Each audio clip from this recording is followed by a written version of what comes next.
What's going on in America today? Why are we over our heads in debt? Why can't the politicians bring debt under control? Why are so many people, often both parents now, working at low-paying, dead-end jobs and still making do with less?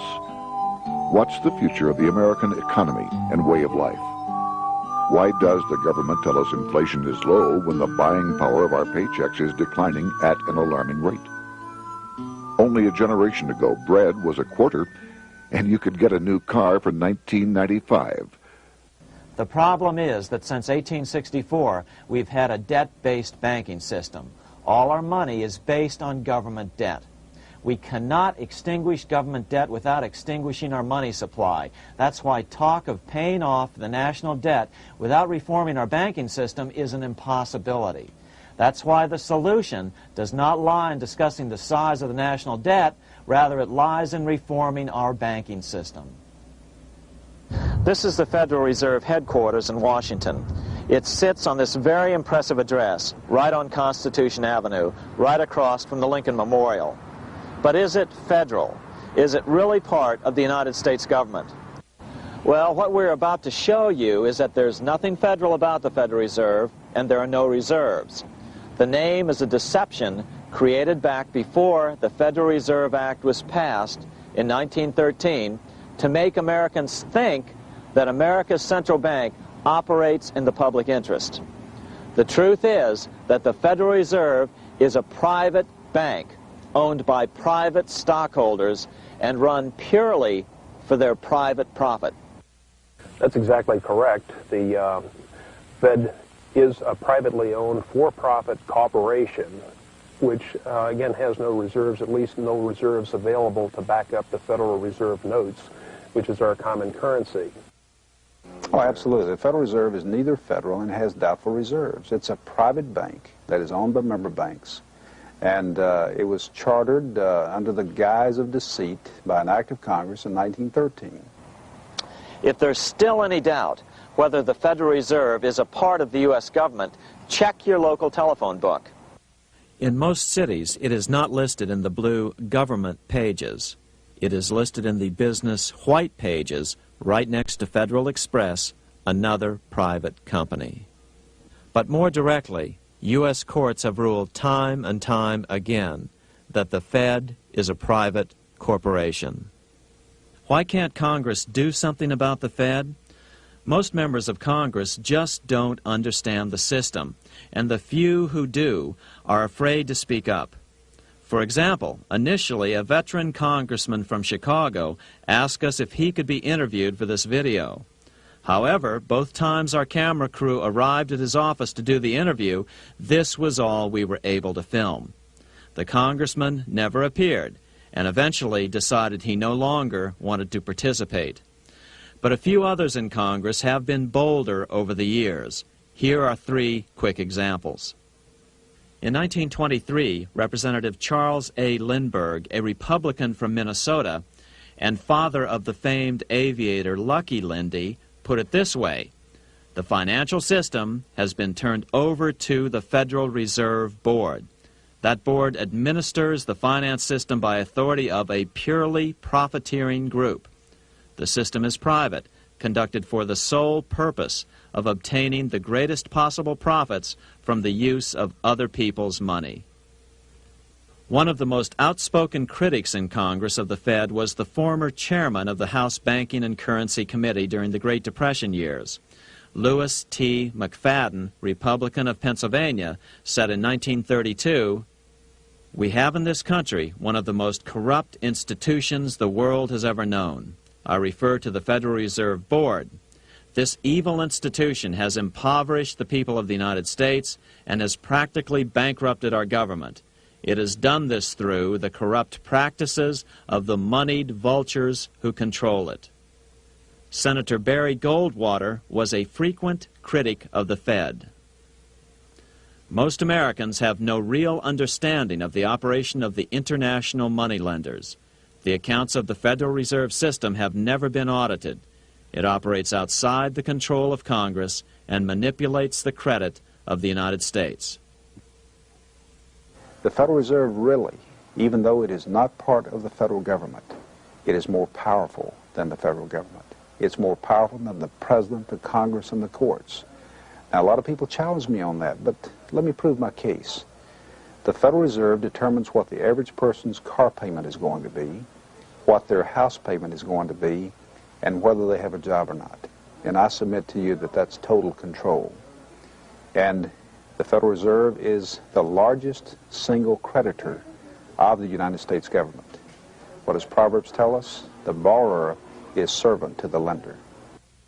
What one has to understand is that from the day the Constitution was adopted right up to today, the folks who profit from privately owned central banks, as Madison called them, the money changers, have fought a running battle for control over who gets to print America's money. Why is who prints the money so important? Think of money as just another commodity. If you have a monopoly on a commodity that everyone needs, everyone wants, and nobody has enough of, there are lots of ways to make a profit, and also exert tremendous political influence. That's what this battle is all about. Throughout the history of the United States, the money power has gone back and forth between Congress and some sort of privately owned central bank. The Founding Fathers knew the evils of a privately owned central bank. First of all, they had seen how the privately owned British central bank, the Bank of England, had run up the British national debt to such an extent that Parliament had been forced to place unfair taxes on the American colonies. In fact, as we'll see later, Ben Franklin claimed that this was the real cause of the American Revolution. Most of the Founding Fathers realized the potential dangers of banking and feared bankers' accumulation of wealth and power. Jefferson put it this way: I sincerely believe that banking institutions are more dangerous to our liberties than standing armies. The issuing power should be taken from the banks and restored to the people to whom it properly belongs. That succinct statement of Jefferson is, in fact, the solution to all our economic problems today. It bears repeating. The issuing power should be taken from the banks and restored to the people to whom it properly belongs.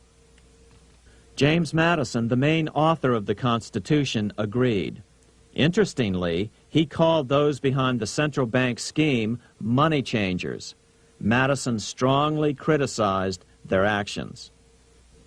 History records that the money changers have used every form of abuse, intrigue, deceit, and violent means possible to maintain their control over governments by controlling money and its issuance.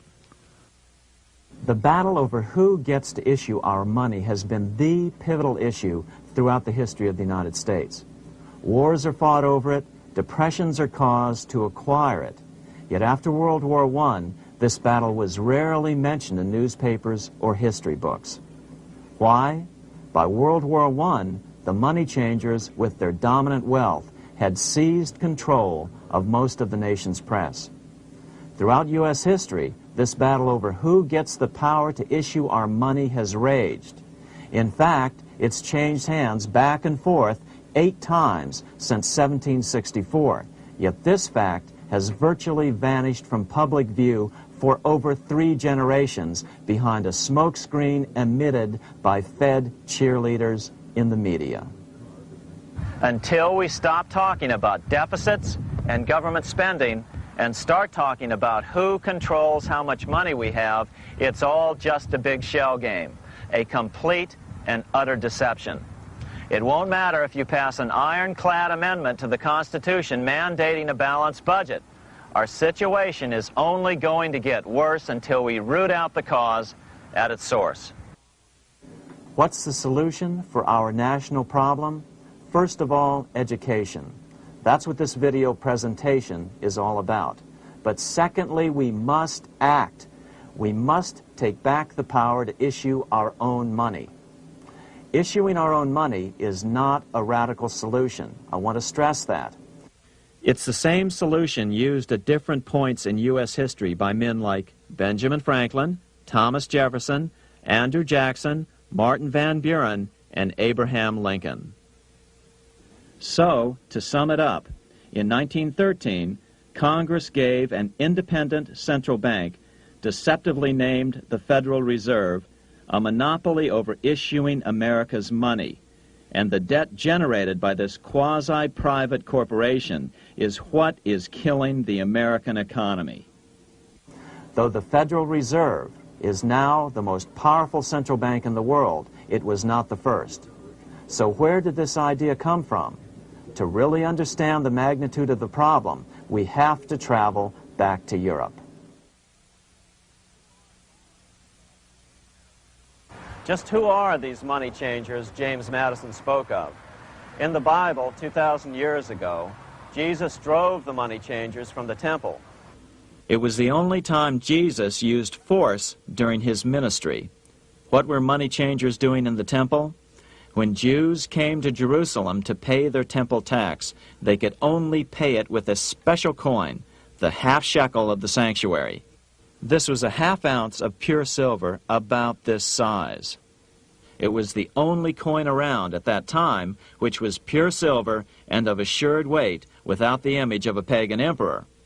Therefore, to Jews, the half shekel was the only coin acceptable to God.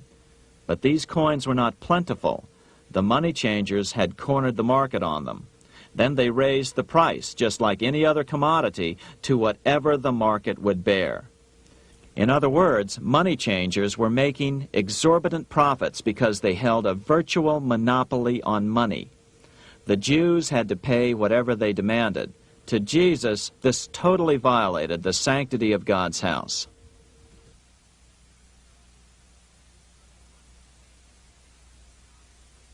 But the money-changing scam did not originate in Jesus' day. 200 years before Christ, Rome was having trouble with money changers. 2 early Roman emperors had tried to diminish the power of the money changers by reforming usury laws and limiting land ownership to 500 acres. They were both assassinated. In 48 BC, Julius Caesar took back the power to coin money from the money changers and minted coins for the benefit of all.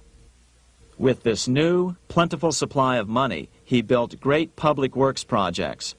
By making money plentiful, Caesar won the love of the common man. But the money changers hated him. Some believe this was an important factor in Caesar's assassination. One thing is for sure, with the death of Caesar came the demise of plentiful money in Rome. Taxes increased, as did corruption. Just as in the case of America today, usury and debased coin became the rule. Eventually, the Roman money supply was reduced by 90%. As a result, the common people lost their lands and their homes, just as is about to happen soon in America. With the demise of plentiful money, the masses lost confidence in the Roman government and refused to support it. Rome plunged into the gloom of the Dark Ages.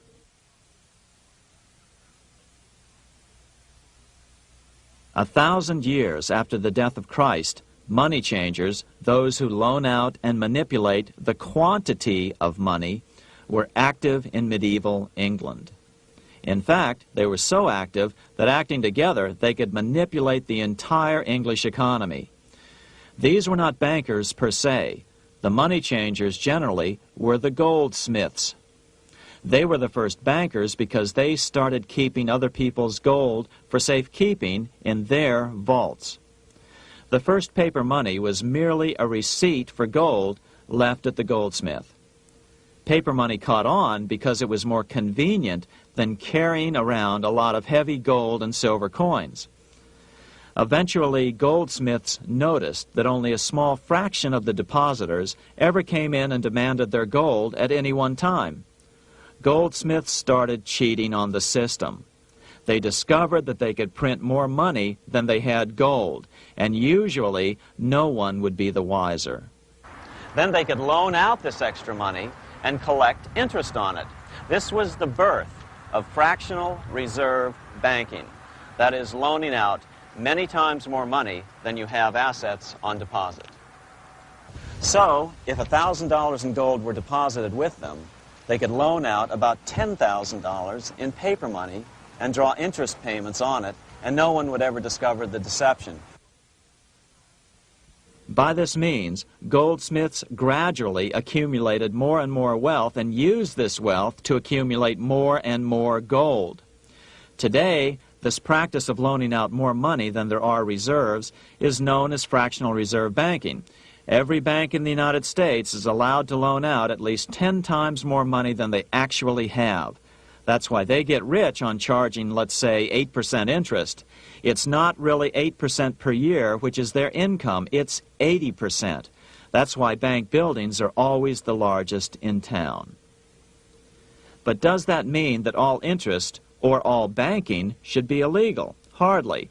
In the Middle Ages, canon law, the law of the Catholic Church, forbade charging interest on loans. This concept followed the teachings of Aristotle and St. Thomas Aquinas. They taught that the purpose of money was to serve the members of society, to facilitate the exchange of goods needed to lead a virtuous life.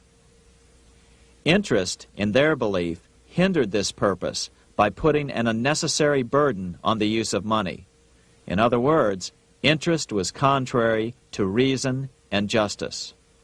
Reflecting church law in the Middle Ages, Europe forbade charging interest on loans and made it a crime called usury. As commerce grew, and therefore opportunities for investment arose in the late Middle Ages, it came to be recognized that to loan money had a cost for the lender, both in risk and in lost opportunity. So some charges were allowed, but not interest per se. But all moralists, no matter what religion, condemn fraud, oppression of the poor, and injustice as clearly immoral. As we will see, fractional reserve lending is rooted in a fraud, results in widespread poverty, and reduces the value of everyone else's money. The ancient goldsmiths discovered that extra profits could be made by rowing the economy between easy money and tight money. When they made money easier to borrow, then the amount of money in circulation expanded. Money was plentiful. People took out more loans to expand their businesses. But then the money changers would tighten the money supply. They would make loans more difficult to get. What would happen? Just what happens today. A certain percentage of people could not repay their previous loans and could not take out new loans to repay the old ones. Therefore, they went bankrupt and had to sell their assets to the goldsmiths for pennies on the dollar. The same thing is still going on today. Only today, we call this rowing of the economy up and down the business cycle. Like Julius Caesar, King Henry I of England finally resolved to take the money power away from the goldsmiths about 1100 AD. Henry could have used anything as money, seashells, feathers, or even yak dung, as is often done in remote Tibetan provinces. But he invented one of the most unusual money systems in history. It was called the tally stick system.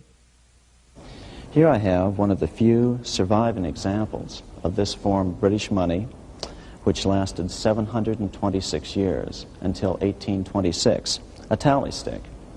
The tally system was adopted to avoid the monetary manipulation of the goldsmiths. Tally sticks were money fabricated out of sticks of polished wood. Notches were cut along one edge of the stick to indicate the denominations. Then the stick was split lengthwise through the notches so that both pieces still had a record of the notches. The king kept one half to protect against counterfeiting. Then he would spend the other half into the economy and they would circulate as money. This particular tally stick is huge. It represented 25,000 pounds.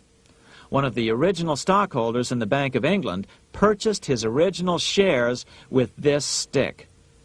In other words, he bought shares in the world's richest and most powerful corporation with a stick of wood. It's ironic that after its formation in 1694, the Bank of England attacked the tally stick system because it was money outside the power of the money changers, just as King Henry had wanted it to be. Why do people accept sticks of wood for money? That's a great question. Throughout history, people traded anything they thought had value and used as money. You see, the secret is that money is only what people agree on to use as money. What's our paper money today? It's really just paper. But here's the trick. King Henry ordered that tally sticks had to be used to pay the king's taxes. This built-in demand for tally sticks immediately made them circulate and be accepted as money. And they worked well. In fact, no other form of money has worked so well for so long as tally sticks. Keep in mind, the British Empire was built under the tally stick system. The tally stick system succeeded despite the fact that the money changers constantly attacked it by offering the metal coin system as competition.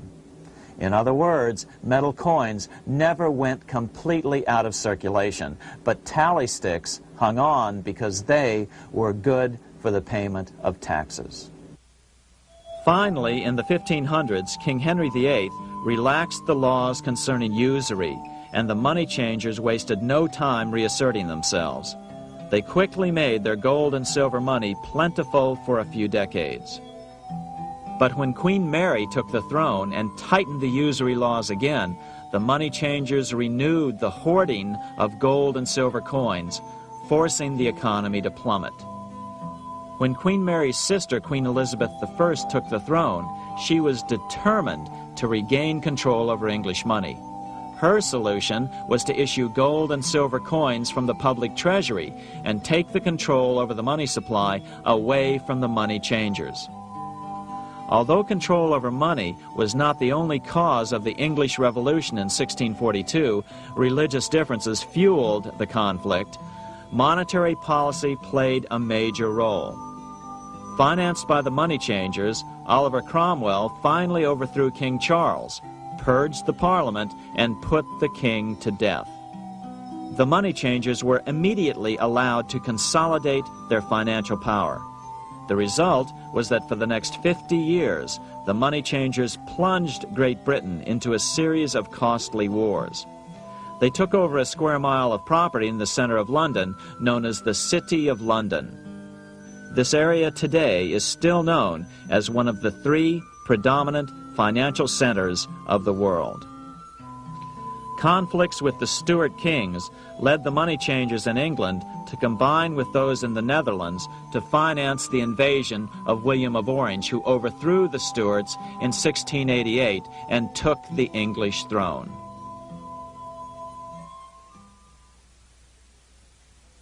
By the end of the 1600s, England was in financial ruin.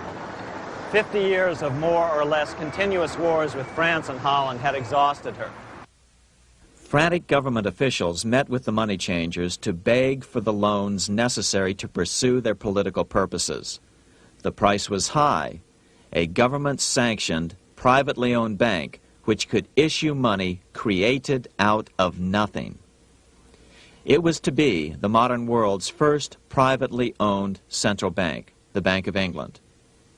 Although it was deceptively called the Bank of England to make the general population think it was part of the government, it was not. Like any other private corporation, the Bank of England sold shares to get started. The investors, whose names were never revealed, were supposed to put up £1.25 million British pounds in gold coin to buy their shares in the bank, but only £750,000 was ever received. Despite that, the bank was duly chartered in 1694 and started out in the business of loaning out several times the money it supposedly had in reserves, all at interest. In exchange, the new bank would loan British politicians as much of the new currency as they wanted, as long as they secured the debt by direct taxation of the British people. So, legalization of the Bank of England amounted to nothing less than legal counterfeiting of a national currency for private gain. Unfortunately, nearly every nation now has a privately controlled central bank using the Bank of England as the basic model. Such is the power of these central banks that they soon take total control over a nation's economy. It soon amounts to nothing but a plutocracy, rule by the rich. It would be like putting control of the army in the hands of the mafia. The danger of tyranny would be extreme. Yes, we need central banks. No, we do not need them in private hands. The central bank scam is really a hidden tax. The nation sells bonds to the central bank to pay for things it does not have the political will to raise taxes to pay for. But the bonds are purchased with money the central bank creates out of nothing. More money in circulation makes your money worth less. The government gets as much money as it needs, and the people pay for it in inflation. The beauty of the plan is that not one person in 1,000 can figure it out because it's usually hidden behind complex-sounding economics gibberish. With the formation of the Bank of England, the nation was soon awash in money. Prices throughout the country doubled. Massive loans were granted for just about any wild scheme. One venture proposed to drain the Red Sea to recover gold supposedly lost when the Egyptian army drowned pursuing Moses and the Israelites.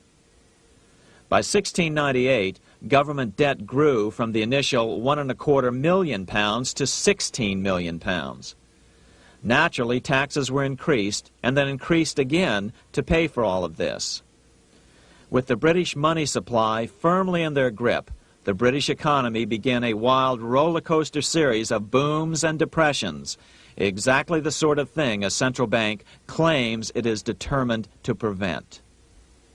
There are two things which I think are intrinsic not just to the Bank of England but to central banking generally.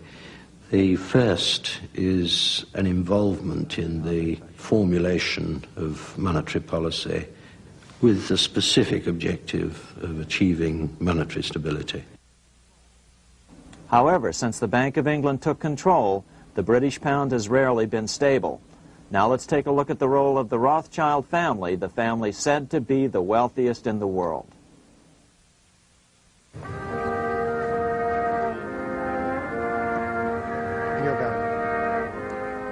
This is Frankfurt, Germany. 50 years after the Bank of England opened its doors, a goldsmith named Amschel Moses Bauer opened a coin shop, a counting house, in 1743. And over the door he placed a sign depicting a Roman eagle on a red shield. The shop became known as the Red Shield Firm, or in German, Rothschild. When his son, Amschel Meyer Bauer, inherited the business, he decided to change his name to Rothschild. Amschel soon learned that loaning money to governments and kings was more profitable than loaning to private individuals. Not only were the loans bigger, but they were secured by the nation's taxes. Mayer Rothschild had 5 sons. He trained them all in the skills of money creation, then sent them out to the major capitals of Europe to open branch offices of the family banking business. His first son, Amschel Meyer, stayed in Frankfurt to mind the hometown bank. His second son, Solomon, was sent to Vienna. His third son, Nathan, was clearly the most clever. He was sent to London at age 21 in 1798, 100 years after the founding of the Bank of England. His fourth son, Karl, went to Naples, and his fifth son, Jacob, went to Paris. In 1785, Mayer Amschel moved his entire family to this larger house, a 5-story dwelling he shared with the Schiff family. This house was known as the Green Shield. The Rothschilds and the Schiffs would play a central role in the rest of European financial history and in that of the United States. The Rothschilds broke into dealings with European royalty here at Wilhelmshof, the palace of the wealthiest man in Germany. In fact, the wealthiest monarch in all Europe, Prince William of Hesse-Kassel. At first, the Rothschilds were only helping William speculate in precious coins.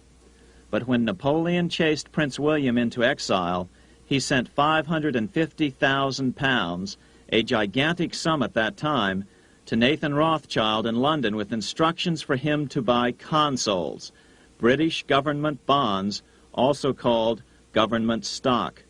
But Rothschild used the money for his own purposes. With Napoleon on the loose, the opportunities of wartime investments were nearly limitless. William returned here sometime prior to the Battle of Waterloo in 1815. He summoned Rothschild and demanded his money back. The Rothschilds returned William's money with the interest the British consuls would have paid him had the investment actually been made. But the Rothschilds kept all the past profits they had made using William's money. Nathan Rothschild later bragged that in the 17 years he'd been in England, he'd increased his original £20,000 stake given to him by his father by 2,500 times. By cooperating within the family, the Rothschilds soon grew unbelievably wealthy. By the mid-1800s, they dominated all European banking and were certainly the wealthiest family in the world. They financed Cecil Rhodes, making it possible for him to establish a monopoly over the diamond and gold fields of South Africa. In America, they financed the Harrimans and railroads, the Vanderbilts and railroads and the press, and Carnegie in the steel industry, among many others. In fact, during World War I, J.P. Morgan was thought to be the richest man in America. But after his death, it was discovered that he was actually only a lieutenant of the Rothschilds. Once Morgan's will was made public, it was discovered that he owned only 19% of J.P. Morgan companies. By 1850, James Rothschild, the heir of the French branch of the family, was said to be worth 600 million French francs, 150 million more than all the other bankers in France put together. He built this mansion called Ferrier, just east of Paris. Wilhelm I, on seeing it, exclaimed, "Kings couldn't afford this. It could only belong to a Rothschild." Another 19th century French commentator put it this way: "There is but one power in Europe, and that is Rothschild." There is no evidence that their predominant standing in European or world finance has changed. Now let's take a look at the results the Bank of England had produced on the British economy and how that later was the root cause of the American Revolution.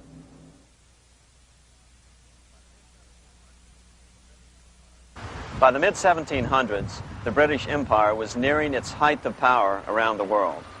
But Britain had fought 4 costly wars in Europe since the creation of their privately owned central bank, the Bank of England. The cost had been high. To finance these wars, the British Parliament here had borrowed heavily from the bank. By the mid-1700s, the government's debt here in Britain was £140 million, a staggering sum for those days. Consequently, the British government embarked on a program of trying to raise revenues from their American colonies in order to make their interest payments to the bank. But in America, it was a different story. The scourge of a privately owned central bank had not yet hit. This is Independence Hall in Philadelphia, where the Declaration of Independence and Constitution were signed. In the mid-1700s, pre-revolutionary America was still relatively poor. There was a severe shortage of precious metal coins to trade for goods, so the early colonists were forced to experiment with printing their own homegrown paper money. Some of these experiments were successful. Franklin was a big supporter of the colonies printing their own paper money. In 1757, Franklin was sent to London. He ended up staying for the next 18 years here, nearly until the start of the American Revolution. During this period, the American colonies began to issue their own money. Called colonial scrip, the endeavor was very successful. It provided a reliable medium of exchange, and it also helped to provide a feeling of unity between the colonies. Remember, colonial scrip was just paper money, debt-free money, printed in the public interest, and not backed by gold or silver coin. In other words, it was a totally fiat currency. One day, officials of the Bank of England asked Franklin how he would account for the newfound prosperity of the colonies. Without hesitation, he replied, "That is simple. In the colonies, we issue our own money. It is called colonial scrip. We issue it in proper proportion to the demands of trade and industry to make the products pass easily from the producers to the consumers. In this manner, creating for ourselves our own paper money, we control its purchasing power, and we have no interest to pay to no one." This was just common sense to Franklin, but you can imagine the impact it had on the Bank of England. America had learned the secret of money, and that genie had to be returned to its bottle as soon as possible.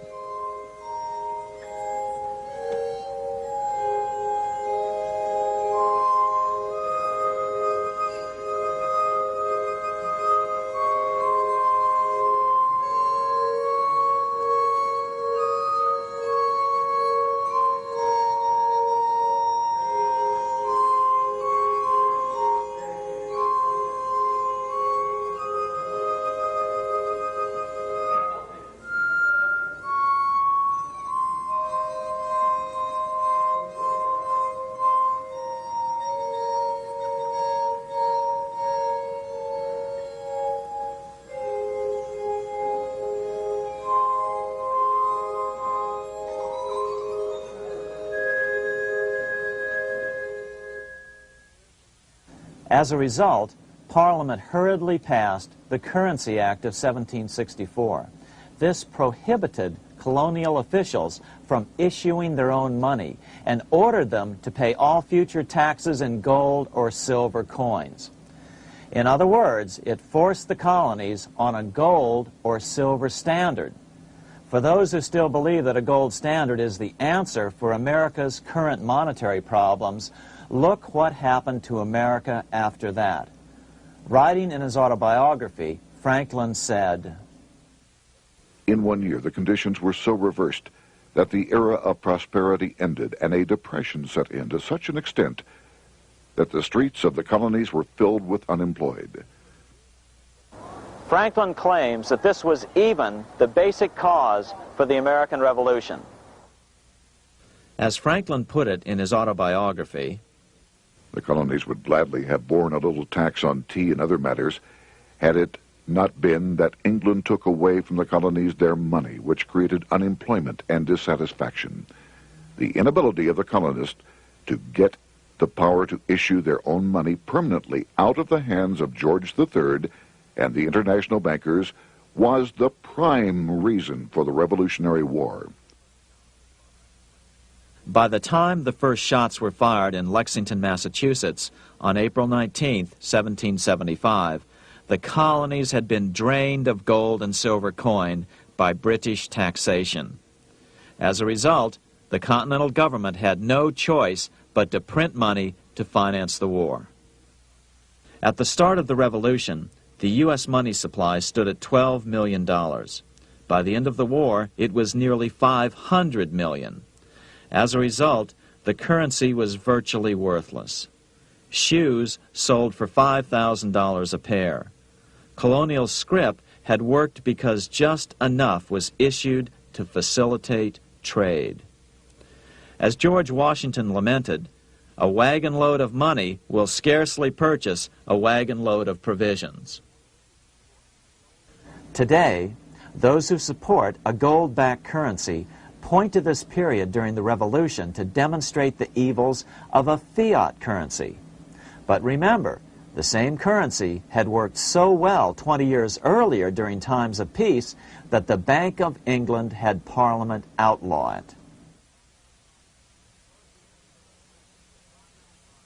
Towards the end of the Revolution, the Continental Congress, meeting here at Independence Hall, grew desperate for money. In 1781, they allowed Robert Morris, their financial superintendent, to open a privately owned central bank. Incidentally, Morris was a wealthy man who had grown wealthier during the Revolution by trading in war materials. Called the Bank of North America, the new bank was closely modeled after the Bank of England. It was allowed to practice fractional reserve banking. That is, it could lend out money it didn't have, then charge interest on it. If you or I were to do that, we would be charged with fraud, a felony. The bank's charter called for private investors to put up $400,000 worth of initial capital.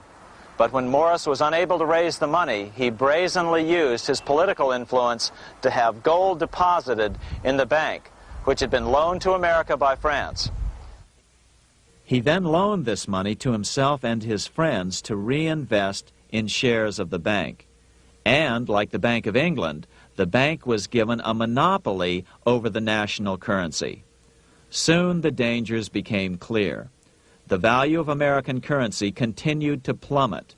So, 4 years later, in 1785, the bank's charter was not renewed. The leader of the effort to kill the bank, William Findley of Pennsylvania, explained the problem this way, quote, "This institution, having no principle but that of avarice, will never be varied in its object, to engross all the wealth, power, and influence of the state." The men behind the Bank of North America, Alexander Hamilton, Robert Morris, and the bank's president, Thomas Whiling, did not give up. Only 6 years later, Hamilton, then Secretary of the Treasury, and his mentor, Morris, rammed a new privately owned central bank through the new Congress. Called the first bank of the United States, Thomas Whiling again served as the bank's president. The players were the same, only the name of the bank was changed.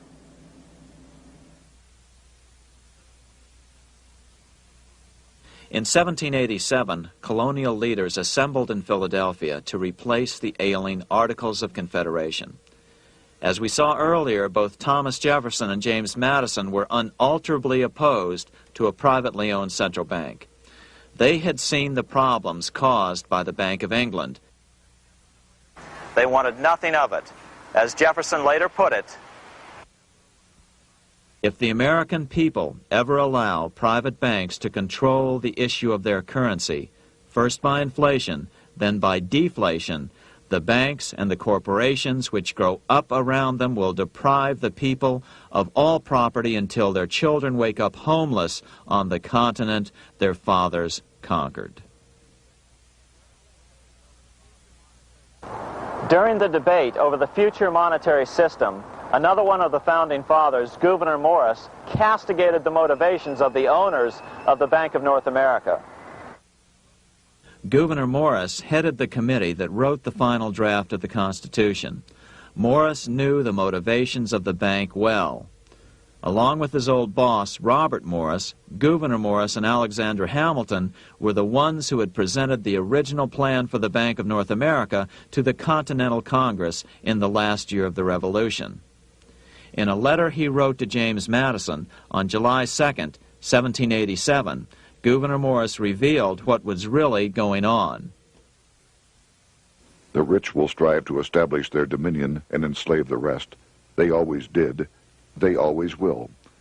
They will have the same effect here as elsewhere if we do not, by the power of government, keep them in their proper spheres." Despite the defection of Gouverneur Morris from the ranks of the bank, Hamilton, Robert Morris, Thomas Whiling, and their European backers were not about to give up. They convinced the bulk of the delegates to the Constitutional Convention to not give Congress the power to issue paper money. Most of the delegates were still reeling from the wild inflation of the paper currency during the Revolution. They had forgotten how well colonial scrip had worked before the war. But the Bank of England had not. The money changers could not stand to have America printing her own money again. So the Constitution is silent on the matter. This grievous defect left the door wide open for the money changers, just as they had planned.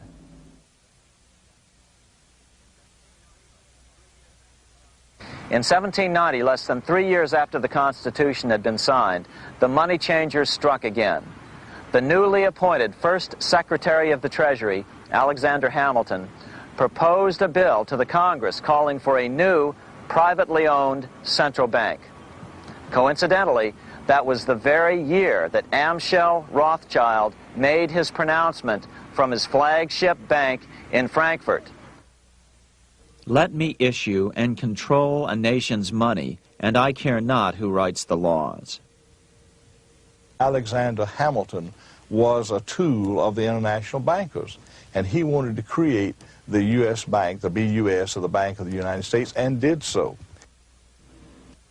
Interestingly, one of Hamilton's first jobs after graduating from law school in 1782 was as an aide to Robert Morris, the head of the Bank of North America. In fact, the year before, Hamilton had written Morris a letter saying, "A national debt, if it is not excessive, will be to us a national blessing." A blessing to whom? After a year of intense debate, in 1791, Congress passed the bill and gave it a 20-year charter. The new bank was to be called the First Bank of the United States, or BUS. Here we are in front of the First Bank of the United States in Philadelphia. The bank was given a monopoly on printing U.S. currency, even though 80% of its stock would be held by private investors. The other 20% would be purchased by the U.S. government. But the reason was not to give the government a piece of the action. It was to provide the capital for the other 80% owners. As with the old Bank of North America and the Bank of England before that, the stockholders never paid the full amount for their shares. The U.S. government put up their initial $2 million in cash. Then the bank, through the old magic of fractional reserve lending, made loans to its charter investors so they could come up with the remaining $8 million of capital needed for this risk-free investment. Like the Bank of England, the name of the Bank of the United States was deliberately chosen to hide the fact that it was privately controlled. And like the Bank of England, the names of the investors in the bank were never revealed. Many years later, it was a common saying that the Rothschilds were the power behind the old Bank of the United States. The bank was sold to Congress as a way to bring stability to the banking system and eliminate inflation. So what happened? Over the first 5 years, the U.S. government borrowed $8.2 million from the Bank of the United States. In the same 5-year period, prices rose by 72%. Jefferson, as the new Secretary of State, watched the borrowing with sadness and frustration, unable to stop it. I wish it were possible to obtain a single amendment to our Constitution, taking from the federal government the power of borrowing. Millions of Americans feel the same way today.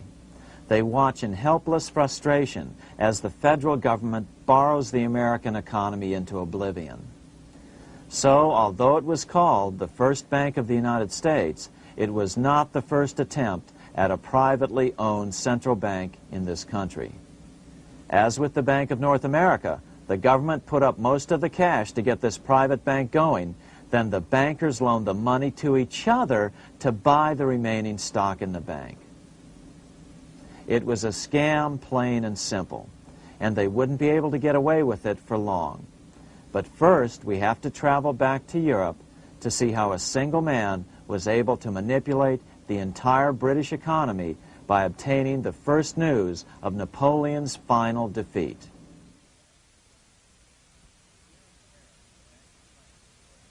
Here in Paris, the Bank of France was organized in 1800, just like the Bank of England. But Napoleon decided France had to break free of debt, and he never trusted the Bank of France. He declared that when a government is dependent upon bankers for money, the bankers, not the leaders of the government, are in control.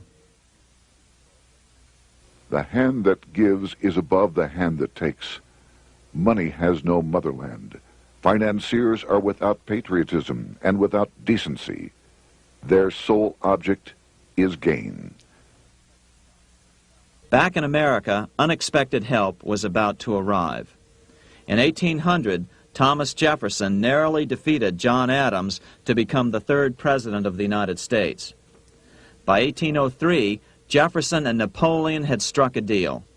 The U.S. would give Napoleon $3 million in gold in exchange for a huge chunk of territory west of the Mississippi River, the Louisiana Purchase.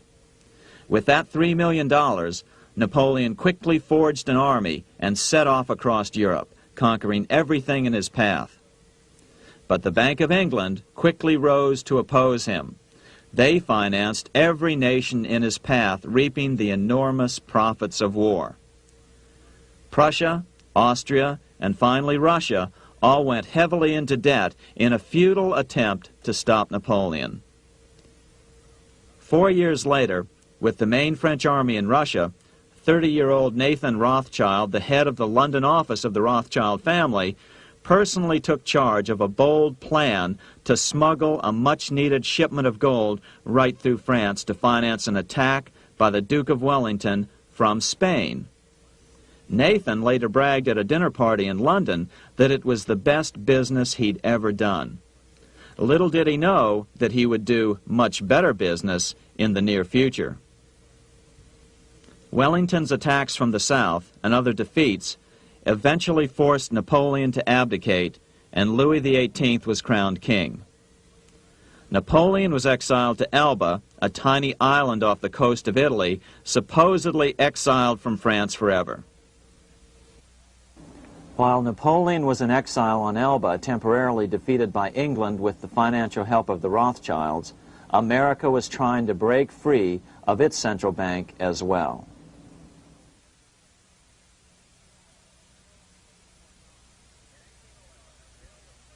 In 1811, a bill was put before Congress to renew the charter of the Bank of the United States.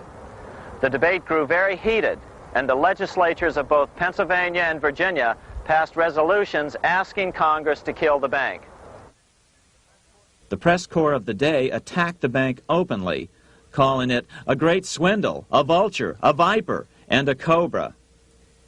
Oh, to have an independent press once again in America. A congressman named P.B. Porter attacked the bank from the floor of Congress, saying if the bank's charter was renewed, Congress, quote, will have planted in the bosom of this Constitution a viper, which one day or another will sting the liberties of this country to the heart, close quote. Prospects didn't look that good for the bank. Some writers have even claimed that Nathan Rothschild warned that the United States would find itself involved in a most disastrous war if the bank's charter were not renewed. But it wasn't enough. When the smoke had cleared, the renewal bill was defeated by a single vote in the House and was deadlocked in the Senate. By now, America's fourth president, James Madison, was in the White House. Remember, Madison was a staunch opponent of the bank. His vice president, George Clinton, broke a tie in the Senate and sent the bank into oblivion. Within 5 months, England attacked the U.S., and the War of 1812 was on. But the British were still busy fighting Napoleon, and so the War of 1812 ended in a draw in 1814. Though the money changers were temporarily down, they were far from out. It would take them only another 2 years to bring back their bank bigger and stronger than ever.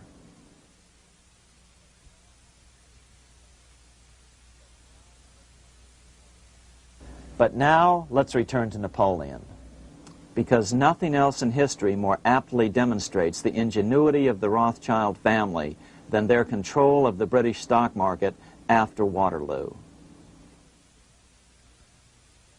In 1815, a year after the end of the War of 1812 in America, Napoleon escaped his exile and returned to Paris. French troops were sent out to capture him, but such was his charisma that the soldiers rallied around their old leader and hailed him as their emperor once again. In March of 1815, Napoleon equipped an army which Britain's Duke of Wellington defeated less than 90 days later at Waterloo. Some writers claim Napoleon borrowed £5 million from the Bank of England to rearm. But it appears these funds actually came from the Ouvard banking house in Paris. Nevertheless, from about this point on, it was not unusual for privately controlled central banks to finance both sides in a war. Why would a central bank finance opposing sides in a war? Because war is the biggest debt generator of them all. A nation will borrow any amount for victory. The ultimate loser is loaned just enough to hold out the vain hope of victory, and the ultimate winner is given enough to win. Besides, such loans are usually conditioned upon the guarantee that the victor will honor the debts of the vanquished.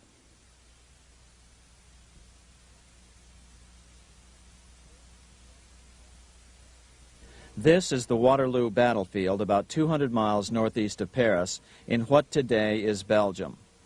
Here Napoleon suffered his final defeat, but not before thousands of French and Englishmen gave their lives on a steamy summer day in July of 1815.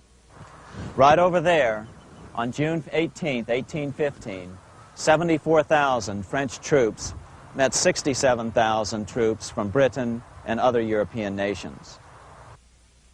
The outcome was certainly in doubt. In fact, had Napoleon attacked a few hours earlier, he would probably have won the battle. But no matter who won or lost, back in London, Nathan Rothschild planned to use the opportunity to try to seize control over the British stock and bond market and possibly even the Bank of England. Rothschild stationed a trusted agent, a man named Rothworth, on the north side of the battlefield, closer to the English Channel. Once the battle had been decided, Rothworth took off for the Channel. He delivered the news to Nathan Rothschild a full 24 hours before Wellington's own courier.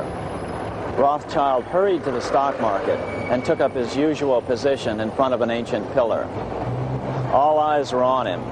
The Rothschilds had a legendary communications network. If Wellington had been defeated and Napoleon was loose on the continent again, Britain's financial situation would become grave indeed. Rothschild looked saddened. He stood there motionless, eyes downcast. Then suddenly he began selling. Other nervous investors saw that Rothschild was selling. It could only mean one thing. Napoleon must have won, Wellington must have lost. The market plummeted. Soon everyone was selling their consols, their British government bonds, and prices dropped sharply. But then Rothschild started secretly buying up the consols through his agents for only a fraction of their worth hours before. Myths, legends, you say? 100 years later, the New York Times ran a story which said that Nathan's grandson had attempted to secure a court order to suppress a book with this stock market story in it. The Rothschild family claimed the story was untrue and libelous, but the court denied the Rothschilds' request and ordered the family to pay all court costs. What's even more interesting about this story is that some authors claim that the day after the Battle of Waterloo, in a matter of hours, Nathan Rothschild came to dominate not only the bond market, but the Bank of England as well. Whether or not the Rothschild family seized control of the Bank of England, the first privately owned central bank in a major European nation and the wealthiest, one thing is certain.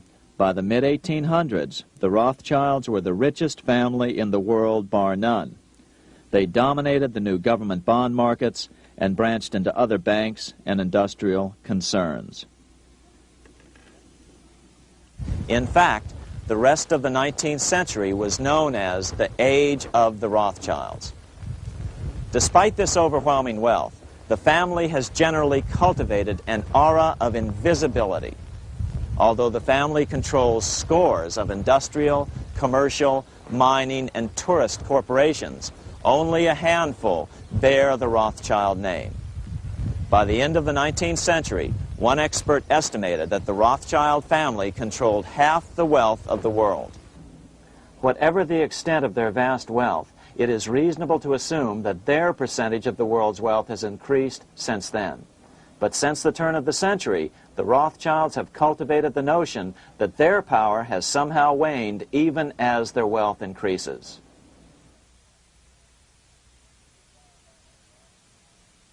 Meanwhile, back in Washington in 1816, just 1 year after Waterloo and Rothschild's alleged takeover of the Bank of England, the American Congress passed a bill permitting yet another privately owned central bank.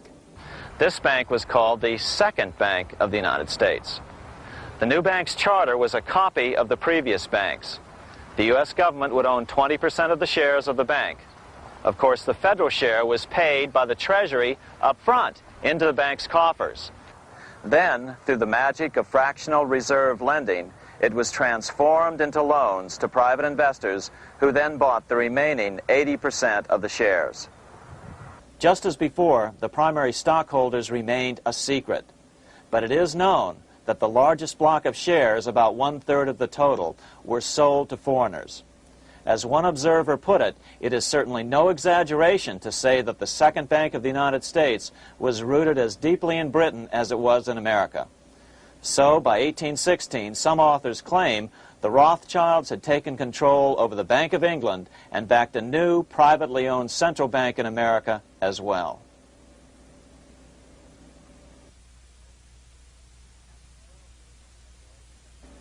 After 12 years of manipulations of the U.S. economy on the part of the Second Bank of the U.S., the American people had had just about enough. Opponents of the bank nominated a dignified senator from Tennessee, Andrew Jackson, the hero of the Battle of New Orleans, to run for president. This is his home, the Hermitage. No one gave Jackson a chance initially. The bank had long ago learned how the political process could be controlled with money. To the surprise and dismay of the money changers, Jackson was swept into office in 1828. Jackson was determined to kill the bank at the first opportunity and wasted no time in trying to do so. But the bank's 20-year charter didn't come up for renewal until 1836, the last year of his second term, if he could survive that long. During his first term, Jackson contented himself with rooting out the bank's many minions from government service. He fired 2,000 of the 11,000 employees of the federal government. In 1832, with his re-election approaching, the bank struck an early blow, hoping Jackson would not want to stir up controversy. They asked Congress to pass a renewal bill 4 years early. Naturally, Congress complied, then sent it to the president for signing. But Jackson weighed in with both feet. Old Hickory, never a coward, vetoed the bill. His veto message is one of the great American documents. It clearly lays out the responsibility of the American government towards its citizens, rich and poor. It is not our own citizens only who are to receive the bounty of our government. More than 8 millions of the stock of this bank are held by foreigners.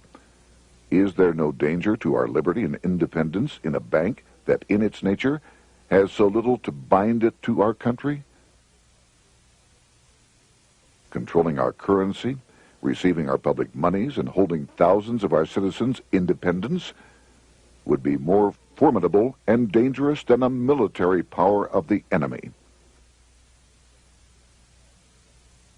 If government would confine itself to equal protection and, as heaven does its rains, shower its favor alike on the high and the low, the rich and the poor, it would be an unqualified blessing.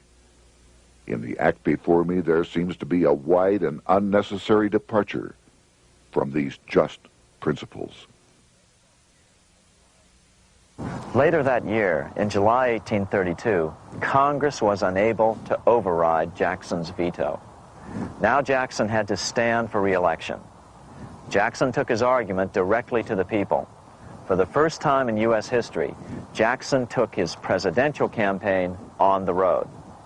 Before then, presidential candidates stayed at home and looked presidential. His campaign slogan was "Jackson and no bank." The National Republican Party ran Senator Henry Clay against Jackson. Despite the fact that the bankers poured over $3 million into Clay's campaign, Jackson was reelected by a landslide in November of 1832. Despite his presidential victory, Jackson knew the battle was only beginning. "The hydra of corruption is only scotched, not dead," said the newly elected president. Jackson ordered his new Secretary of Treasury, Lewis McLean, to start removing the government's deposits from the second bank and start placing them in state banks. But McLean refused to do so. Jackson fired him and appointed William J. Duane as the new Secretary of the Treasury. Duane also refused to comply with the president's requests, and so Jackson fired him as well and then appointed Roger B. Taney to the office. Taney did withdraw government funds from the bank starting on October 1st, 1833. Jackson was jubilant. "I have it chained. I'm ready with screws to draw every tooth and then the stumps." But the bank was not yet done fighting. Its head, Nicholas Biddle, used his influence to get the Senate to reject Taney's nomination. Then, in a rare show of arrogance, Biddle threatened to cause a depression if the bank was not rechartered. This worthy president thinks that because he has scalped Indians and imprisoned judges, he is to have his way with the bank. He is mistaken. Next, in an unbelievable fit of honesty for a central banker, Biddle admitted that the bank was going to make money scarce to force Congress to restore the bank. Nothing but widespread suffering will produce any effect on Congress.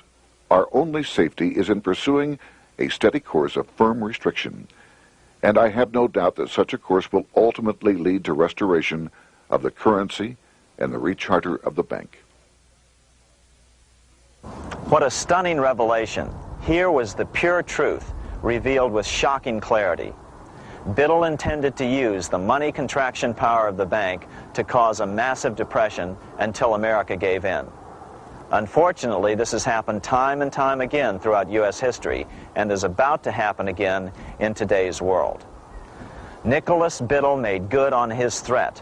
The bank sharply contracted the money supply by calling in old loans and refusing to extend new ones. A financial panic ensued, followed by a deep depression. Naturally, Biddle blamed Jackson for the crash, saying that it was caused by the withdrawal of federal funds from the bank. Unfortunately, his plan worked well. Wages and prices sagged. Unemployment soared along with business bankruptcies. The nation quickly went into an uproar. Newspaper editors blasted Jackson in editorials. The bank threatened to withhold payments, which then could be made directly to key politicians for their support. Within only months, Congress assembled in what was called the panic session. 6 months after he had withdrawn funds from the bank, Jackson was officially censured by a resolution which passed the Senate by a vote of 26 to 20. It was the first time a president had ever been censured by Congress. Jackson lashed out at the bank. "You are a den of vipers. I intend to rout you out, and by eternal God, I will rout you out." America's fate teetered on a knife edge. If Congress could muster enough votes to override Jackson's veto, the bank would be granted another 20-year monopoly or more over America's money, time enough to consolidate its already great power. Then a miracle occurred. The governor of Pennsylvania came out supporting President Jackson and strongly criticized the bank. On top of that, Biddle had been caught boasting in public about the bank's plan to crash the economy. Suddenly, the tide shifted. In April of 1834, the House of Representatives voted 134 to 82 against rechartering the bank. This was followed up by an even more lopsided vote to establish a special committee to investigate whether the bank had caused the crash. When the investigating committee arrived at the bank's door in Philadelphia, armed with a subpoena to examine the books, Biddle refused to give them up. Nor would he allow inspection of correspondence with congressmen relating to their personal loans and advances he'd made to them. He also refused to testify before the committee back in Washington. On January 8, 1835, Jackson paid off the final installment on the national debt, which had been necessitated by allowing the banks to issue currency for government bonds rather than simply issuing treasury notes without such debt. He was the only president to ever pay off the debt. A few weeks later, on January 30th, 1835, an assassin by the name of Richard Lawrence tried to shoot President Jackson, but by the grace of God, both pistols misfired. Lawrence was later found not guilty by reason of insanity.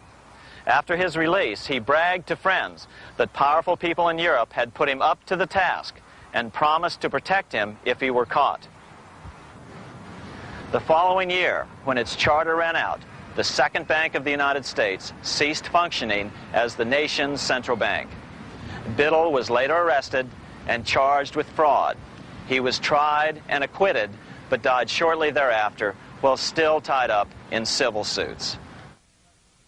After his second term as president, Jackson retired here to the Hermitage outside of Nashville to live out his life. He is still remembered here for his determination to kill the bank. In fact, he killed it so well that it took the money changers 77 years to undo the damage.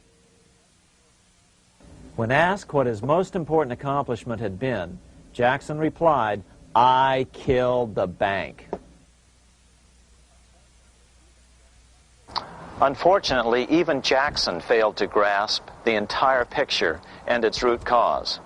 Although Jackson had killed the central bank, the most insidious weapon of the money changers, fractional reserve banking, remained in use by the numerous state-chartered banks. This fueled economic instability in the years before the Civil War. Still, the central bankers were out, and as a result, America thrived as it expanded westward. During this time, the principal money changers struggled to regain their lost centralized power, but to no avail. Then, finally, they reverted to the old central bankers' formula: war to create debt and dependency.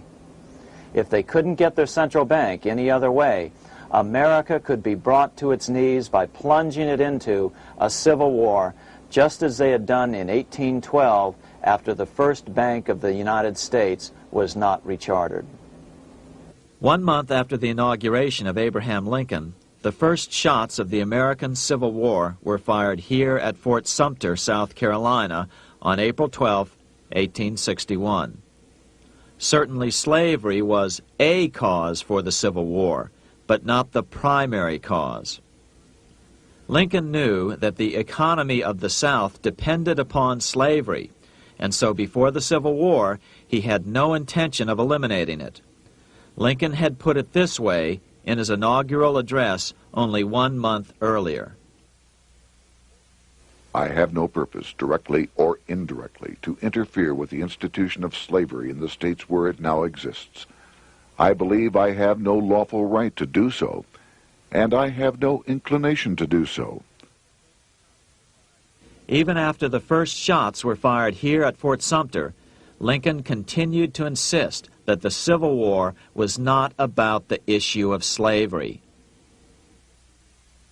My paramount objective is to save the Union, and it is not either to save or destroy slavery. If I could save the Union without freeing any slave, I would do it. So what was the Civil War all about? There were many factors at play. Northern industrialists had used protective tariffs to prevent the southern states from buying cheaper European goods. Europe retaliated by stopping cotton imports from the South. The southern states were in a double financial bind. They were forced to pay more for most of the necessities of life, while their income from cotton exports plummeted. The South was angry. But there were other factors at work. The money changers were still stung by America's withdrawal from their control 25 years earlier. Since then, America's wildcat economy had made the nation rich, a bad example for the rest of the world. The central bankers now saw an opportunity to split the rich new nation, to divide and conquer by war. Was this just some sort of wild conspiracy theory at the time? Well, let's take a look at what a well-placed observer of the scene had to say at the time. His name was Otto von Bismarck, Chancellor of Germany, the man who united the German states a few years later. The division of the United States into federations of equal force was decided long before the Civil War by the high financial powers of Europe. These bankers were afraid that the United States, if they remained as one bloc and as one nation, would attain economic and financial independence which would upset their financial domination over the world. Within months after the first shots here at Fort Sumter, the central bankers loaned Napoleon III of France, the nephew of the Waterloo Napoleon, 210 million francs to seize Mexico and station troops along the southern border of the U.S., taking advantage of their war to violate the Monroe Doctrine and return Mexico to colonial rule. No matter what the outcome of the Civil War, a weakened America, heavily indebted to the money changers, would open up Central and South America once again to European colonization and domination. The very thing America's Monroe Doctrine had forbade in 1823. At the same time, Great Britain moved 11,000 troops into Canada and positioned them menacingly along America's northern border. The British fleet went to war alert should their quick intervention be called for. Lincoln knew he was in a double bind. That's why he agonized over the fate of the Union. There was a lot more to it than just differences between the North and the South. That's why his emphasis was always on union and not merely the defeat of the South. But Lincoln needed money to win. In 1861, Lincoln and his Secretary of Treasury, Salmon P. Chase, went to New York to apply for the necessary loans. The money changers, anxious to see the Union fail, offered loans at 24 to 36% interest. Lincoln said thanks, but no thanks, and returned to Washington. Lincoln sent for an old friend, Colonel Dick Taylor of Chicago, and put him on the problem of financing the war. During one meeting, Lincoln asked Taylor what he discovered. Taylor put it this way. Why, Lincoln, that is easy. Just get Congress to pass a bill authorizing the printing of full legal tender Treasury notes, and pay your soldiers with them, and go ahead and win your war with them also.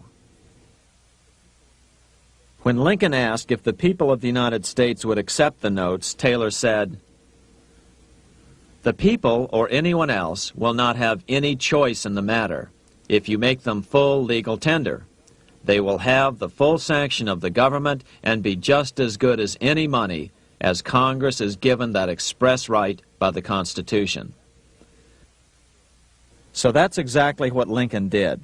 In 1862-63, he printed up $450 million worth of the new bills. In order to distinguish them from other banknotes in circulation, he printed them in green ink on the back side. That's why the notes were called greenbacks. With this new money, Lincoln paid the troops and bought their supplies. During the course of the war, nearly $450 million worth of greenbacks were printed at no interest to the federal government. Lincoln understood who was really pulling the strings and what was at stake for the American people. This is how he explained his rationale. The government should create, issue, and circulate all the currency and credit needed to satisfy the spending power of the government and the buying power of consumers. The privilege of creating and issuing money is not only the supreme prerogative of government, but it is the government's greatest creative opportunity. By the adoption of these principles, the taxpayers will be saved immense sums of interest. Money will cease to be master and become the servant of humanity. A truly incredible editorial in the London Times explained the central bankers' attitude towards Lincoln's greenbacks. If this mischievous financial policy, which has its origins in North America, shall become indurated down to a fixture, then That government will furnish its own money without cost. It will pay off debts and be without debt. It will have all the money necessary to carry on its commerce. It will become prosperous without precedent in the history of the world. The brains and wealth of all countries will go to North America. That country must be destroyed, or it will destroy every monarchy on the globe. The scheme was effective, so effective that the next year, 1863, with Federal and Confederate troops beginning to mass for the decisive battle of the Civil War, and the Treasury in need of further congressional authority to issue more greenbacks, Lincoln allowed the bankers to push through the National Bank Act. These new national banks would operate under a virtual tax-free status and collectively had the exclusive monopoly power to create the new form of money, banknotes. Though greenbacks continued to circulate, their numbers were not increased. But most importantly, from this point on, the entire U.S. money supply would be created out of debt by bankers buying U.S. government bonds and issuing them for reserves for banknotes. As historian John Kenneth Galbraith explained it, in numerous years following the war, the federal government ran a heavy surplus. It could not, however, pay off its debt, retire its securities, because to do so meant there would be no bonds to back the national banknotes. To pay off the debt was to destroy the money supply. Later in 1863, Lincoln got some unexpected help from Tsar Alexander II of Russia. The Tsar, like Bismarck in Germany, knew what the international money changers were up to and had steadfastly refused to let them set up a central bank in Russia. If America survived and was able to remain out of their clutches, the Tsar's position would remain secure. If the bankers were successful at dividing America and giving the pieces back to Great Britain and France, both nations under control of their central banks, eventually they would threaten Russia again. So the Tsar gave orders that if either England or France actively intervened and gave aid to the South, Russia would consider such action as a declaration of war. He did the same with part of his Pacific Fleet and sent them to port in San Francisco. Lincoln was reelected the next year, 1864. Had he lived, he would surely have killed the national bank's money monopoly extracted from him during the war. On November 21, 1864, he wrote a friend the following: The money power preys upon the nation in times of peace and conspires against it in times of adversity. It is more despotic than monarchy, more insolent than autocracy, more selfish than bureaucracy. Shortly before Lincoln was murdered, his former Secretary of Treasury, Salmon P. Chase, bemoaned his role in helping secure the passage of the National Banking Act only 1 year earlier. My agency in promoting the passage of the National Banking Act was the greatest financial mistake in my life. It has built up a monopoly which affects every interest in the country. On April 14, 1865, 41 days after his second inauguration and just 5 days after Lee surrendered to Grant at Appomattox, Lincoln was shot by John Wilkes Booth at Ford's Theater. Bismarck, Chancellor of Germany, lamented the death of Abraham Lincoln. The death of Lincoln was a disaster for Christendom. There was no man in the United States great enough to wear his boots. I fear that foreign bankers, with their craftiness and tortuous tricks, will entirely corrupt the exuberant riches of America and use it systematically to corrupt modern civilization. They will not hesitate to plunge the whole of Christendom into wars and chaos in order that the earth should become their inheritance. Bismarck well understood the money changers' plan. Allegations that international bankers were responsible for Lincoln's assassination surfaced in Canada 70 years later in 1934.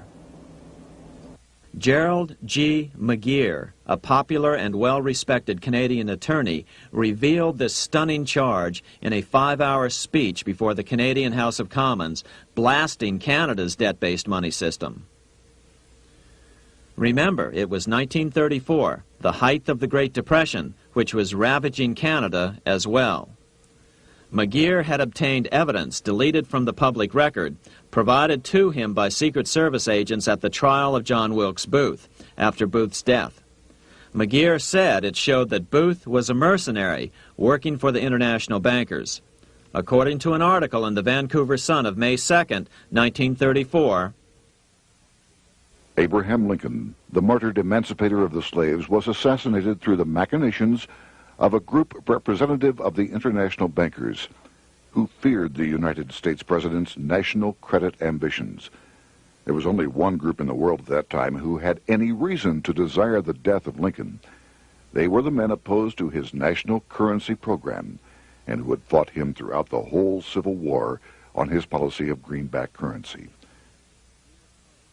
Interestingly, McGeer claimed that Lincoln was assassinated not only because international bankers wanted to reestablish a central bank in America, but because they also wanted to base America's currency on gold. Gold they controlled. In other words, put America on a gold standard. Lincoln had done just the opposite by issuing U.S. notes, greenbacks, which were based purely on the good faith and credit of the United States. The article quoted McGeer as saying, "They were the men interested in the establishment of the gold standard and the right of the bankers to manage the currency and credit of every nation in the world. With Lincoln out of the way, they were able to proceed with that plan and did proceed with it in the United States. Within 8 years after Lincoln's assassination, silver was demonetized and the gold standard money system set up in the United States." Not since Lincoln has the U.S. issued debt-free United States notes. These red-sealed bills, which were issued in 1963, were not a new issue from President Kennedy, but merely the old greenbacks reissued year after year. In another act of folly and ignorance, the 1994 Regal Act actually authorized the replacement of Lincoln's greenbacks with debt-based notes. In other words, greenbacks were in circulation in the United States until 1994. Why was silver bad for the bankers and gold good? Simple. Because silver was plentiful in the United States. It was very hard to control. Gold was, and always has been, scarce. Throughout history, it has been relatively easy to monopolize gold, but silver has historically been 15 times more plentiful. With Lincoln out of the way, the money changers' next objective was to gain complete control over America's money. This was no easy task. With the opening of the American West, silver had been discovered in huge quantities. On top of that, Lincoln's greenbacks were generally popular. Despite the European central bankers' deliberate attacks on greenbacks, they continued to circulate in the United States, in fact, until a few years ago. According to historian W. Cleon Skousen, right after the Civil War, there was considerable talk about reviving Lincoln's brief experiment with the constitutional monetary system. Had not the European Money Trust intervened, it would have no doubt become an established institution.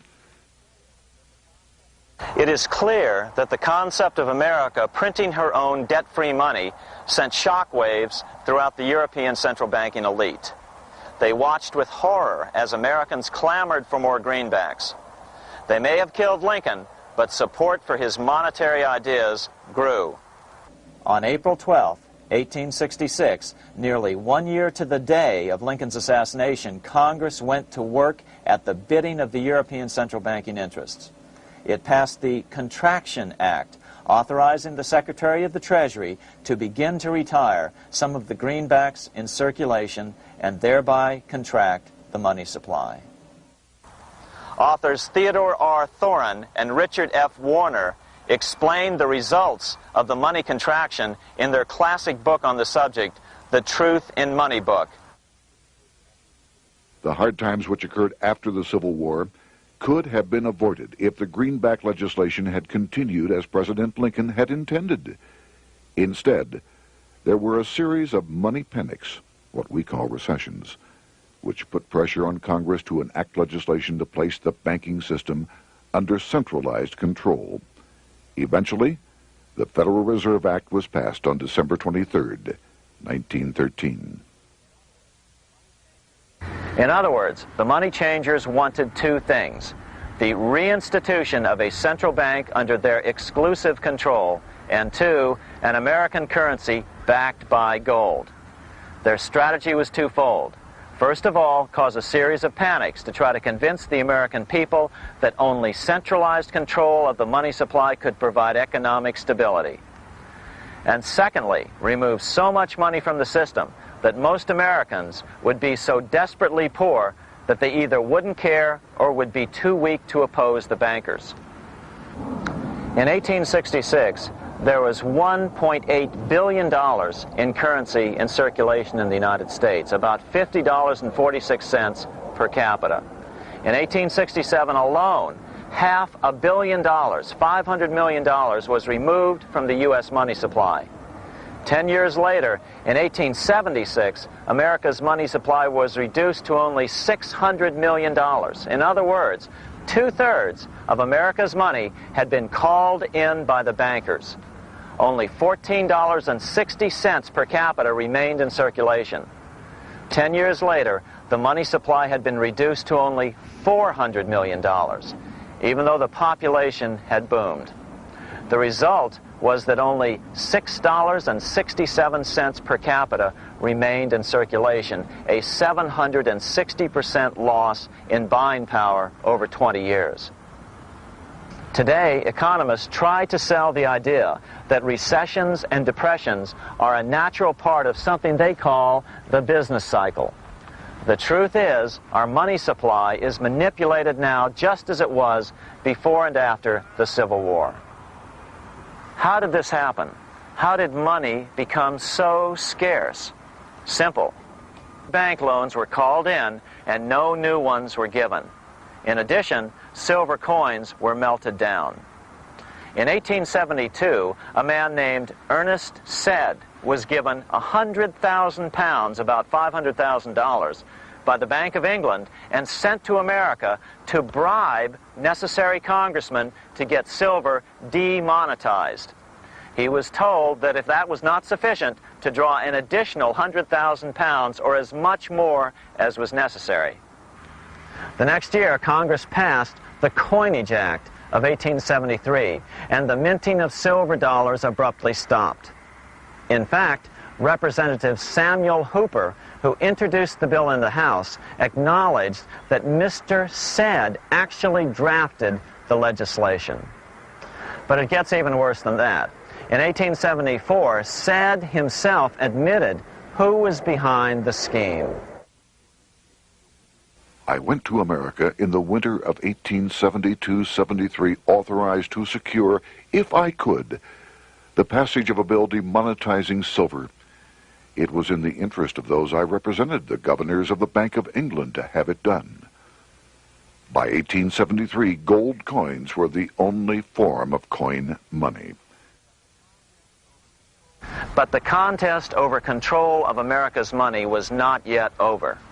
Only 3 years later, in 1876, with 1/3 of America's workforce unemployed, the population was growing restless. People were clamoring for a return to the greenback money system of President Lincoln, or a return to silver money, anything that would make money more plentiful. That year, Congress created the United States Silver Commission to study the problem. Their report clearly blamed the monetary contraction on the national bankers.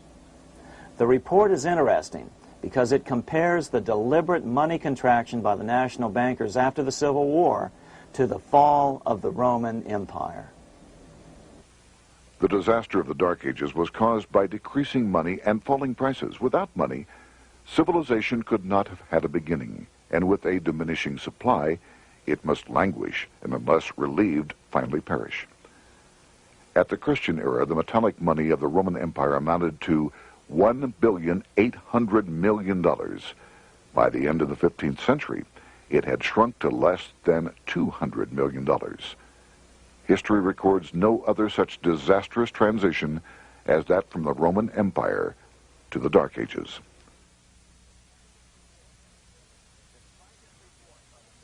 Despite this report by the Silver Commission, Congress took no action.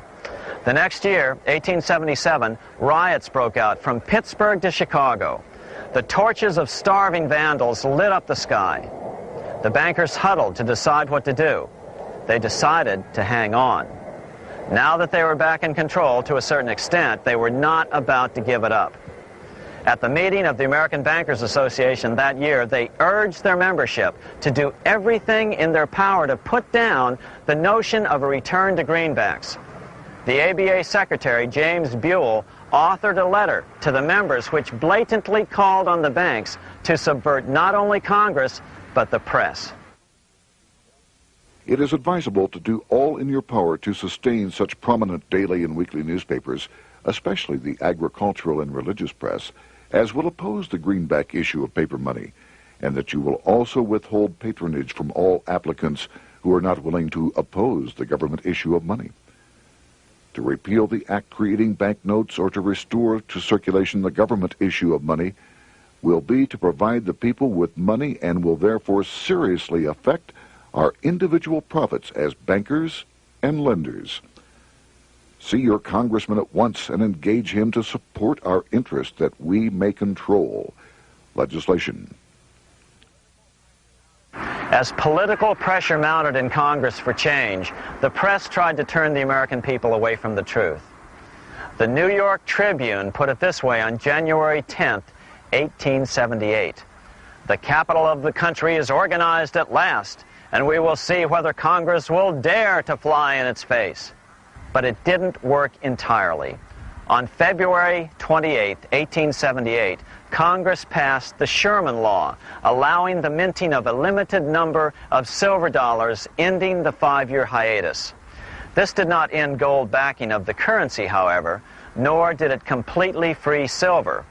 Previous to 1873, anyone who brought silver to the U.S. Mint could have it struck into silver dollars free of charge. No longer. But at least some money began to flow back into the economy again.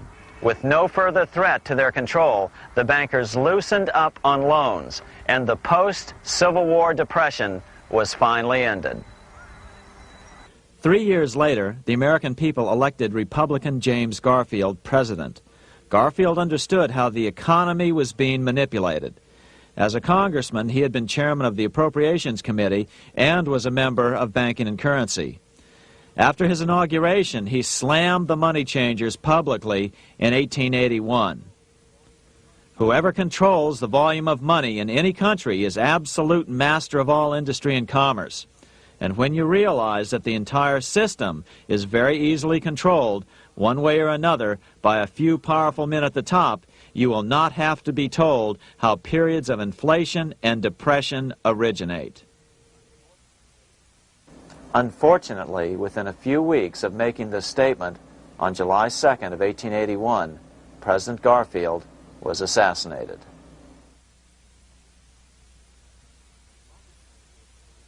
The money changers were gathering strength fast. They began a periodic fleecing of the flock, as they called it, by creating economic booms followed by further depressions so they could buy up thousands of homes and farms for pennies on the dollar. In 1891, the money changers prepared to take the American economy down again, and their methods and motives were laid out with shocking clarity in a memo sent out by the American Bankers Association, the ABA, an organization in which most bankers were members. Notice that this memo called for bankers to create a depression on a certain date 3 years in the future. According to the Congressional Record, here's how it read in part. On September 1st, 1894, we will not renew our loans under any consideration. On September 1st, we will demand our money. We will foreclose and become mortgagees in possession. We can take 2/3 of the farms west of the Mississippi and thousands of them east of the Mississippi as well at our price. Then the farmers will become tenants, as in England. These depressions could be controlled because America was on the gold money standard. Since gold is scarce, it's one of the easiest commodities to manipulate. People wanted silver money legalized again so they could escape the stranglehold the money changers had on gold money. People wanted silver money reinstated, reversing Mr. Said's Act of 1873, by then called the Crime of 73. By 1896, the issue of more silver money had become the central issue in the presidential campaign. William Jennings Bryan, a senator from Nebraska, ran for president as a Democrat on the free silver issue. At the Democratic National Convention in Chicago, he made an emotional speech which won him the nomination entitled Crown of Thorns and Cross of Gold. Though Bryan was only 36 years old at the time, this speech is widely regarded as the most famous oration ever made before a political convention. In the dramatic conclusion, Bryan said, "We will answer their demand for a gold standard by saying to them, you shall not press down upon the brow of labor this crown of thorns. You shall not crucify mankind upon a cross of gold." The bankers lavishly supported the Republican candidate, William McKinley, who favored the gold standard. The resulting contest was amongst the most fiercely contested presidential races in American history. Bryan made over 600 speeches in 27 states. The McKinley campaign got manufacturers and industrialists to inform their employees that if Bryan were elected, all factories and plants would close and there would be no work. The ruse succeeded. McKinley beat Bryan by a small margin. Bryan ran for president again in 1900 and in 1908, but fell short each time. During the 1912 Democratic Convention, Bryan was a powerful figure who helped Woodrow Wilson win the nomination. When Wilson became president, he appointed Bryan as Secretary of State, but Bryan soon became disenchanted with the Wilson administration. Bryan served only 2 years in the Wilson administration before resigning in 1915 over the highly suspicious sinking of the Lusitania, the event which was used to drive America into World War I. Although William Jennings Bryan never gained the presidency, his efforts delayed the money changers for 17 years from attaining their next goal, a new, privately owned central bank for America.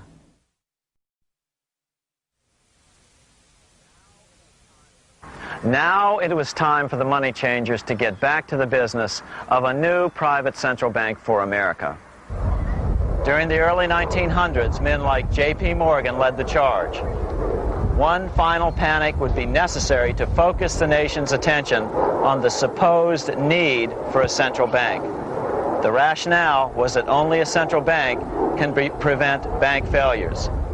Morgan was clearly the most powerful banker in America and a suspected agent for the Rothschilds. Morgan had helped finance John D. Rockefeller's Standard Oil empire. He had also helped finance the monopolies of Edward Harriman in railroads, of Andrew Carnegie in steel, and of others in numerous industries.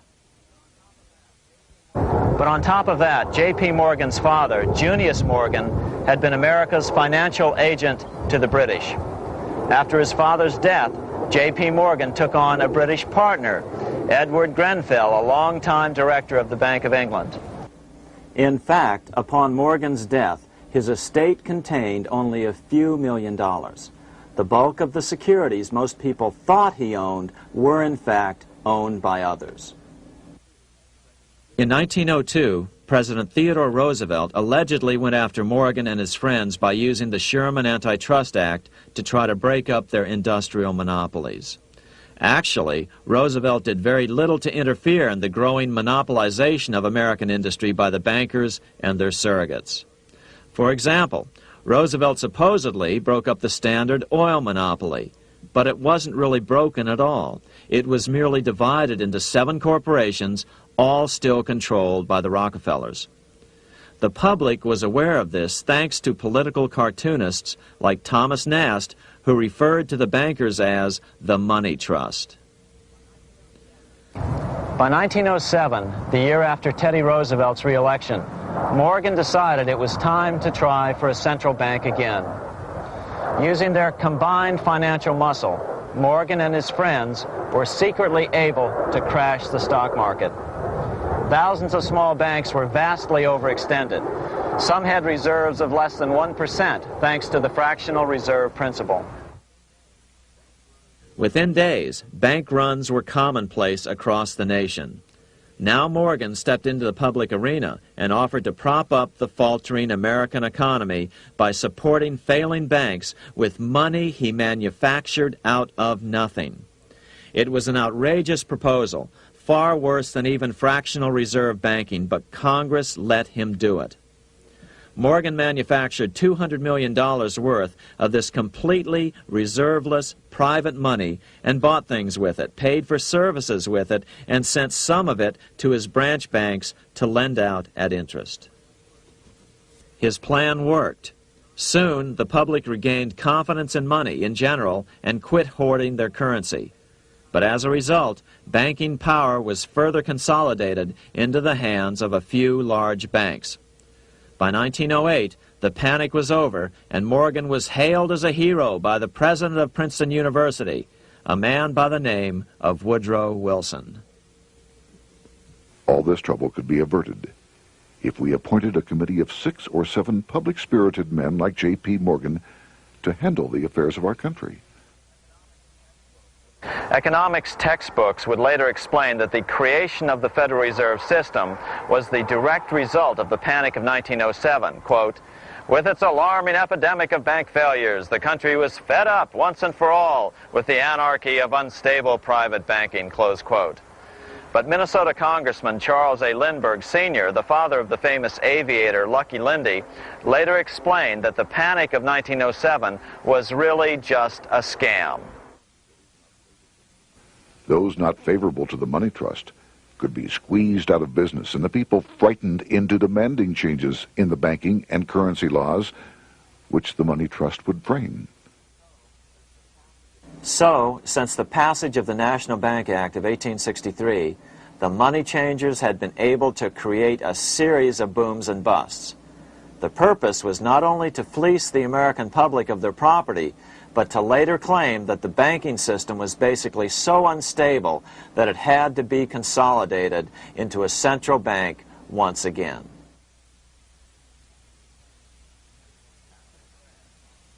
After the crash, Teddy Roosevelt, in response to the Panic of 1907, signed into law a bill creating something called the National Monetary Commission. The commission was to study the banking problem and make recommendations to Congress. Of course, the commission was packed with Morgan's friends and cronies.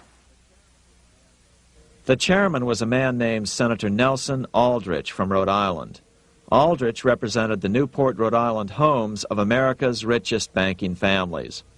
His daughter married John D. Rockefeller, Jr., and together they had 5 sons: John, Nelson, who would become vice president in 1974, Lawrence, Winthrop, and David, the head of the Council on Foreign Relations and former chairman of Chase Manhattan Bank. As soon as the National Monetary Commission was set up, Senator Aldrich immediately embarked on a 2-year tour of Europe, where he consulted at length with the private central bankers in England, France, and Germany. The total cost of his trip alone to the taxpayers was $300,000, an astronomical sum in those days. Shortly after his return, on the evening of November 22, 1910, some of the wealthiest and most powerful men in America boarded Senator Aldrich's private rail car and in the strictest secrecy journeyed to this place, Jekyll Island, off the coast of Georgia. With the group came Paul Warburg. Warburg had been given a $500,000 per year salary to lobby for the passage of a privately owned central bank in America by the investment firm Kuhn, Loeb and Company. Warburg's partner in this firm was a man named Jacob Schiff, the grandson of the man who shared the Greenshield house with the Rothschild family in Frankfurt. Schiff, as we'll find out later, was in the process of spending $20 million to finance the overthrow of the Tsar in Russia. These three European banking families, the Rothschilds, the Warburgs, and the Schiffs, were interconnected by marriage down through the years, just as their American banking counterparts, the Morgans, Rockefellers, and Aldriches were. Secrecy was so tight that all 7 primary participants were cautioned to use only first names to prevent servants from learning their identities. Years later, one participant, Frank Vanderlip, president of National City Bank of New York and a representative of the Rockefeller family, confirmed the Jekyll Island trip in a February 9, 1935 edition of the Saturday Evening Post. I was as secretive, indeed as furtive as any conspirator. Discovery, we knew, simply must not happen, or else all our time and effort would be wasted. If it were to be exposed that our particular group had got together and written a banking bill, that bill would have no chance whatever of passage by Congress. The participants came here to figure out how to solve their major problem, how to bring back a privately owned central bank. But there were other problems that needed to be addressed as well. First of all, the market share of the big national banks was shrinking fast. In the first 10 years of the century, the number of U.S. banks had more than doubled to over 20,000. By 1913, only 29% of all banks were national banks, and they held only 57% of all deposits. As Senator Aldrich later admitted in a magazine article, before passage of this act, the New York bankers could only dominate the reserves of New York. Now, we are able to dominate the bank reserves of the entire country. Therefore, something had to be done to bring these new banks under their control. As John D. Rockefeller put it, quote, "Competition is sin," close quote. Secondly, the nation's economy was so strong that corporations were starting to finance their expansions out of profits instead of taking out huge loans from large banks. In the first 10 years of the new century, 70% of corporate funding came from profits. In other words, American industry was becoming independent of the money changers, and that trend had to be stopped. All the participants knew that these problems could be hammered out into a workable solution, but perhaps their biggest problem was a public relations problem, the name of the new bank. That discussion took place right here in this room, one of the many conference rooms in this sprawling hotel, today known as the Jekyll Island Club Hotel. Aldrich believed that the word bank should not even appear in the name.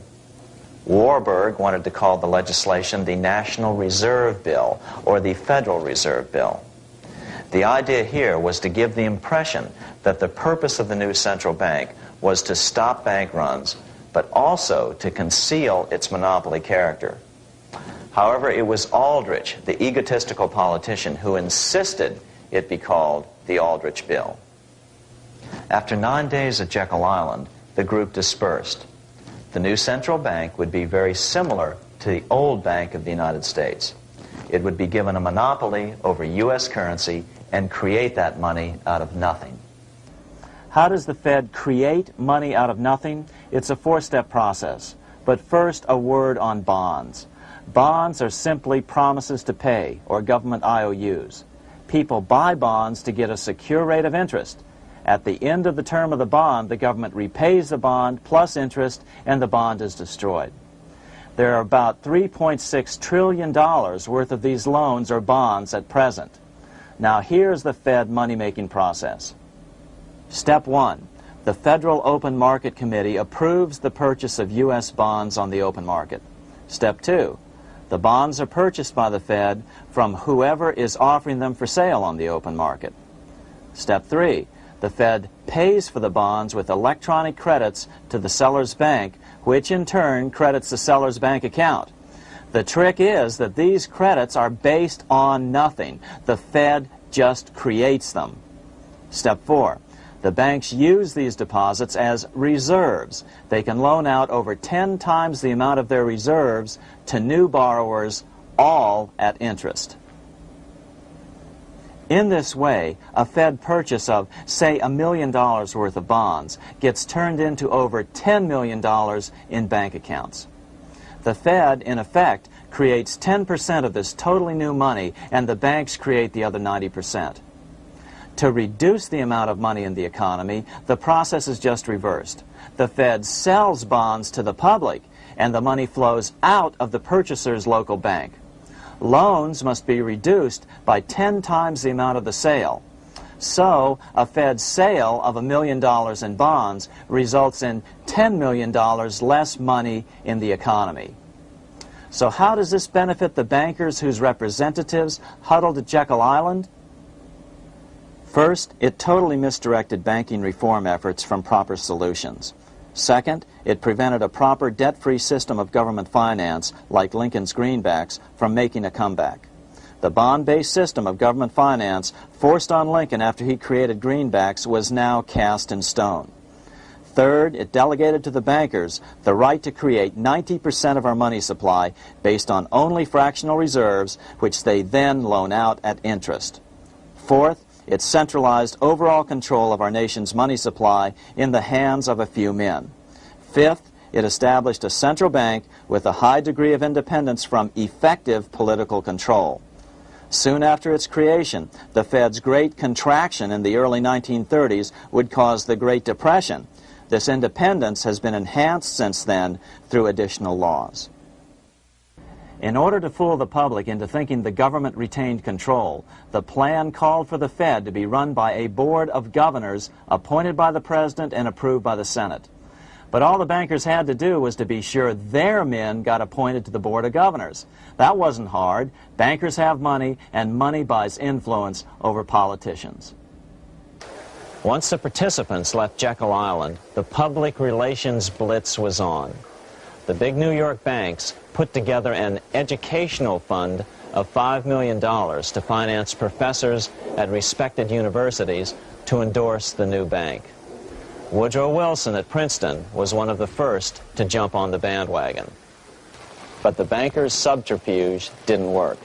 The Aldrich Bill was quickly identified as the bankers' bill, a bill to benefit only what became known as the money trust. As Congressman Lindbergh put it during the congressional debate, the Aldrich Plan is the Wall Street Plan. It means another panic, if necessary, to intimidate the people. Aldrich, paid by the government to represent the people, proposes a plan for the trusts instead. seeing they didn't have the votes to win in Congress, the Republican leadership never brought the Aldrich bill to a vote. The bankers quietly decided to move to track 2, the Democratic alternative. They began financing Woodrow Wilson as the Democratic nominee. As respected historian James Perloff put it, Wall Street financier Bernard Baruch was put in charge of Wilson's education. Baruch brought Wilson to the Democratic Party headquarters in New York in 1912, leading him like one would a poodle on a string. Wilson received an indoctrination course from the leaders convened there. So now the stage was set. The money changers were poised to install their privately owned central bank once again. The damage President Andrew Jackson had done 76 years earlier had been only partly repaired with the passage of the National Bank Act during the Civil War. Since then, the battle had raged on across the decades. The Jacksonians became the greenbackers, who became the hardcore supporters of William Jennings Bryan. With Bryan leading the charge, these opponents of the money changers, ignorant of Baruch's tutelage, now threw themselves behind Democrat Woodrow Wilson. They and Bryan would soon be betrayed.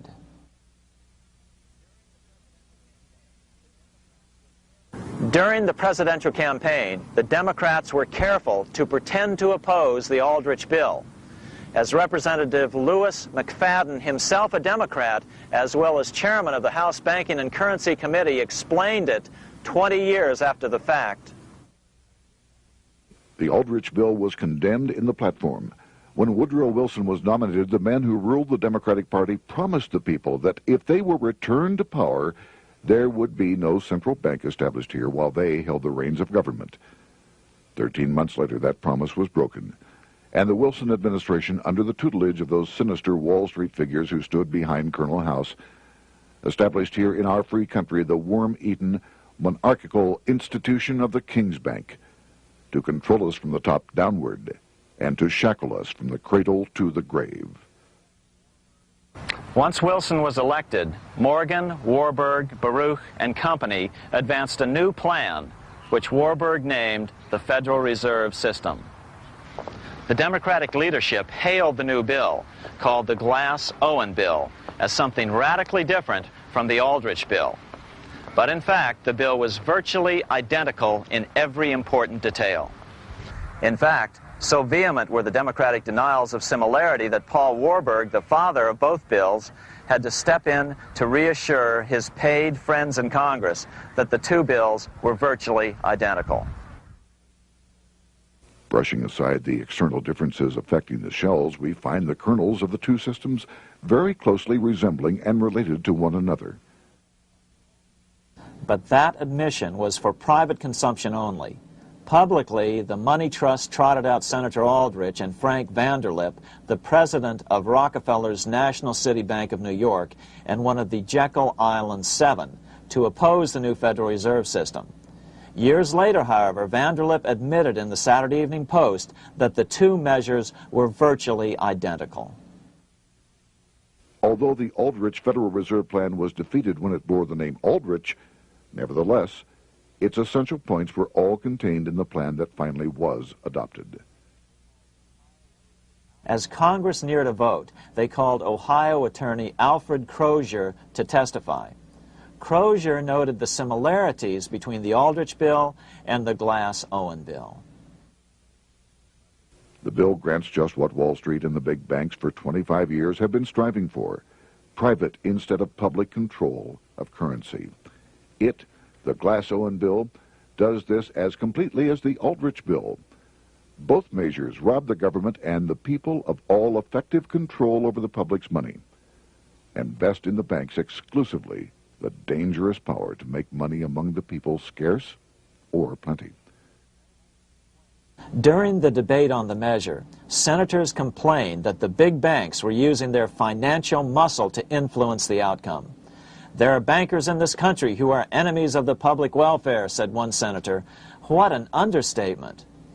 Despite the charges of deceit and corruption, the bill was finally snuck through the Senate on December 22, 1913, after most senators had left town for the holidays, after having been assured by the leadership that nothing would be done until long after the Christmas recess.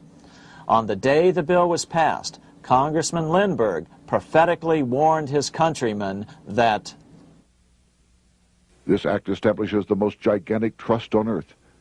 When the president signs this bill, the invisible government by the monetary power will be legalized.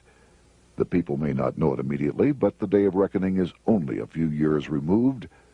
The worst legislative crime of the ages is perpetrated by this banking bill. On top of all this, only weeks earlier, Congress had finally passed a bill legalizing income tax. Why was the income tax law important? Because bankers finally had in place a system which would run up a virtually unlimited federal debt. How would the interest on this debt be repaid? Never mind the principal. Remember, a privately owned central bank creates the principal out of nothing. The federal government was small then. Up to then, it had subsisted merely on tariffs and excise taxes. No, just as with the Bank of England, the interest payments had to be guaranteed by direct taxation of the people. The money changers knew that if they had to rely on contributions from the states, eventually the individual state legislatures would revolt and either refuse to pay the interest on their own money or at least bring political pressure to bear to keep the debt small. It is interesting to note that in 1895, the Supreme Court had found a similar income tax law to be unconstitutional. The Supreme Court even found a corporate income tax law unconstitutional in 1909. As a result, Senator Aldrich hustled a bill for a constitutional amendment allowing income tax through the Congress. The proposed 16th Amendment to the Constitution was then sent to the state legislatures for approval. But some critics claim that the 16th Amendment was never ratified by the necessary 3/4 of the states. In other words, the 16th Amendment may not be legal. But the money changers were in no mood to debate the fine points. By October of 1913, Senator Aldrich had hustled the income tax bill through Congress. Without the power to tax the people directly and bypass the states, the Federal Reserve Bill would be far less useful to those who wanted to drive America deeply into their debt. A year after the passage of the Federal Reserve Bill, Congressman Lindbergh explained how the Fed created what we have come to call the business cycle and how they use it to their advantage. To cause high prices, all the Federal Reserve Board will do will be to lower the rediscount rate, producing an expansion of credit and a rising stock market. Then, when businessmen are adjusted to these conditions, it can check prosperity in mid-career by arbitrarily raising the rate of interest. It can cause the pendulum of a rising and falling market to swing gently back and forth by slight changes in the discount rate, or cause violent fluctuations by a greater rate variation. And in either case, it will possess inside information as to financial conditions and advanced knowledge of the coming change, either up or down. This is the strangest, most dangerous advantage ever placed in the hands of a special privileged class by any government that ever existed. The system is private, conducted for the sole purpose of obtaining the greatest possible profits from the use of other people's money. They know in advance when to create panics to their advantage. They also know when to stop panic. Inflation and deflation work equally well for them when they control finance. Congressman Lindbergh was correct on all points. What he didn't realize was that most European nations had already fallen prey to the central bankers decades or centuries earlier. But he also mentions the interesting fact that only 1 year later, the Fed had cornered the market in gold. This is how he put it, quote, "Already, the Federal Reserve banks have cornered the gold and gold certificates," close quote. But Congressman Lindbergh was not the only critic of the Fed. Congressman Lewis McFadden, the chairman of the House Banking and Currency Committee from 1920 to 1931, remarked that the Federal Reserve Act brought about a superstate controlled by international bankers and international industrialists acting together to enslave the world for their own pleasure. Notice how McFadden saw the international character of the stockholders of the Federal Reserve. Another chairman of the House Banking and Currency Committee in the 1960s, Wright Patman from Texas, put it this way. In the United States today, we have in effect two governments. We have the duly constituted government, then we have an independent, uncontrolled, and uncoordinated government in the Federal Reserve System, operating the money powers which are reserved to Congress by the Constitution. Even the inventor of the electric light, Thomas Edison, joined the fray in criticizing the system of the Federal Reserve. If our nation can issue a dollar bond, it can issue a dollar bill. The element that makes the bond good makes the bill good also. The difference between the bond and the bill is the bond lets money brokers collect twice the amount of the bond and an additional 20%, whereas the currency pays nobody but those who contribute directly in some useful way. It is absurd to say that our country can issue $30 million in bonds and not $30 million in currency. Both are promises to pay, but one promise fattens the usurers, and the other helps the people. 3 years after the passage of the Federal Reserve Act, even President Wilson began to have second thoughts about what had been unleashed during his first term in office.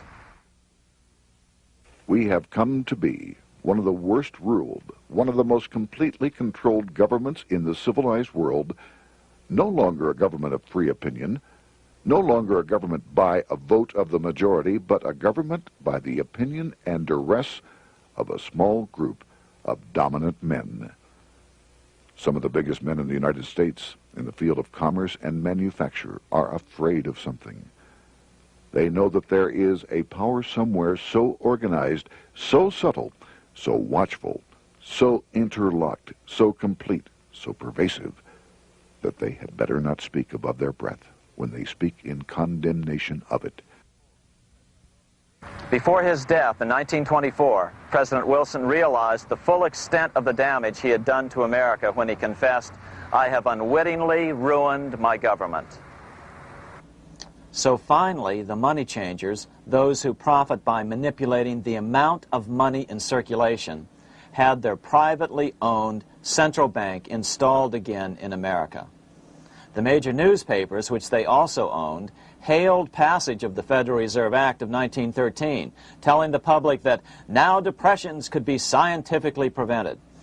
The fact of the matter was that now depressions could be scientifically created.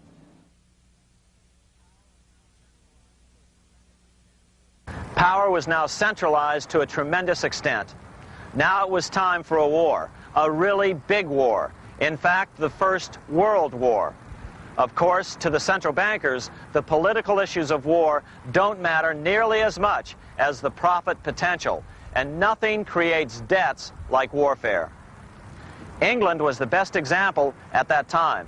During the 119-year period between the founding of the Bank of England and Napoleon's defeat at Waterloo, England had been at war for 56 years, and much of the remaining time she'd been preparing for war. In World War I, the German Rothschilds loaned money to the Germans, the British Rothschilds loaned money to the British, and the French Rothschilds loaned money to the French. In America, J.P. Morgan was the sales agent for war materials to both the British and the French. In fact, 6 months into the war, Morgan became the largest consumer on earth, spending $10 million a day. His offices here at 23 Wall Street were mobbed by brokers and salesmen trying to cut a deal. In fact, it got so bad that the bank had to post guards at every door and at the partners' homes as well. Many other New York bankers made out as well from the war. President Wilson appointed Bernard Baruch to head the War Industries Board. According to historian James Perloff, both Baruch and the Rockefellers profited by some $200 million during the war. But profits were not the only motive. There was also revenge. The money changers never forgave the czars for their support of Lincoln during the Civil War. Also, Russia was the last major European nation to refuse to give in to the privately owned central bank scheme. 3 years after World War I broke out, the Russian Revolution toppled the Tsar and installed the scourge of communism. Jacob Schiff of Kuhn Loeb and Company bragged from his deathbed that he had spent $20 million towards the defeat of the Tsar. Money was funneled from England to support the revolution as well. Why would some of the richest men in the world financially back communism, the system that was openly vowing to destroy the so-called capitalism that made them wealthy? Researcher Gary Allen explained it this way. If one understands that socialism is not a share the wealth program, but is in reality a method to consolidate and control the wealth, then the seeming paradox of super-rich men promoting socialism becomes no paradox at all. Instead, it becomes logical, even the perfect tool of power-seeking megalomaniacs. Communism, or more accurately socialism, is not a movement of the downtrodden masses, but of the economic elite. As W. Cleon Skousen put it, In his 1970 book, The Naked Capitalist, Power from any source tends to create an appetite for additional power. It was almost inevitable that the super-rich would one day aspire to control not only their own wealth, but the wealth of the whole world. To achieve this, they were perfectly willing to feed the ambitions of the power-hungry political conspirators who were committed to the overthrow of all existing governments and the establishments of a central worldwide dictatorship. but what if these revolutionaries get out of control and try to seize power from the super-rich? After all, it was Mao Zedong who in 1938 stated his position concerning power. Political power grows out of the barrel of a gun. The Wall Street, London axis elected to take the risk. The master planners attempted to control revolutionary communist groups by feeding them vast quantities of money when they obeyed, and contracting their money supply, or even financing their opposition if they got out of control. Lenin began to understand that although he was the absolute dictator of the new Soviet Union, he was not pulling the financial strings. Someone else was silently in control. The state does not function as we desired. The car does not obey. A man is at the wheel and seems to lead it, but the car does not drive in the desired direction. It moves as another force wishes.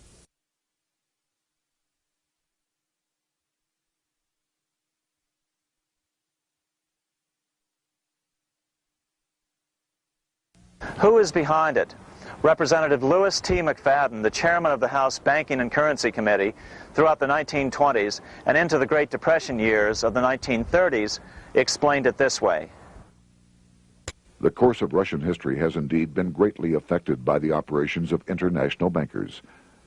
The Soviet government has been given United States Treasury funds by the Federal Reserve Board, acting through the Chase Bank. England has drawn money from us through the Federal Reserve banks and has relent it at high rates of interest to the Soviet government. The Dnipro Dam was built with funds unlawfully taken from the United States Treasury by the corrupt and dishonest Federal Reserve Board and the Federal Reserve banks. In other words, the Fed and the Bank of England, at the behest of the international bankers who controlled them, were creating a monster, one which would fuel 7 decades of unprecedented communist revolution, warfare, and most importantly, debt. In case you think there's some chance that the money changers got communism going and then lost control, in 1992, the Washington Times reported that Russian President Boris Yeltsin was upset that most of the incoming foreign aid was being siphoned off, quote, straight back into the coffers of Western banks in debt service, close quote. No one in his right mind would claim that a war as large as World War I had a single cause.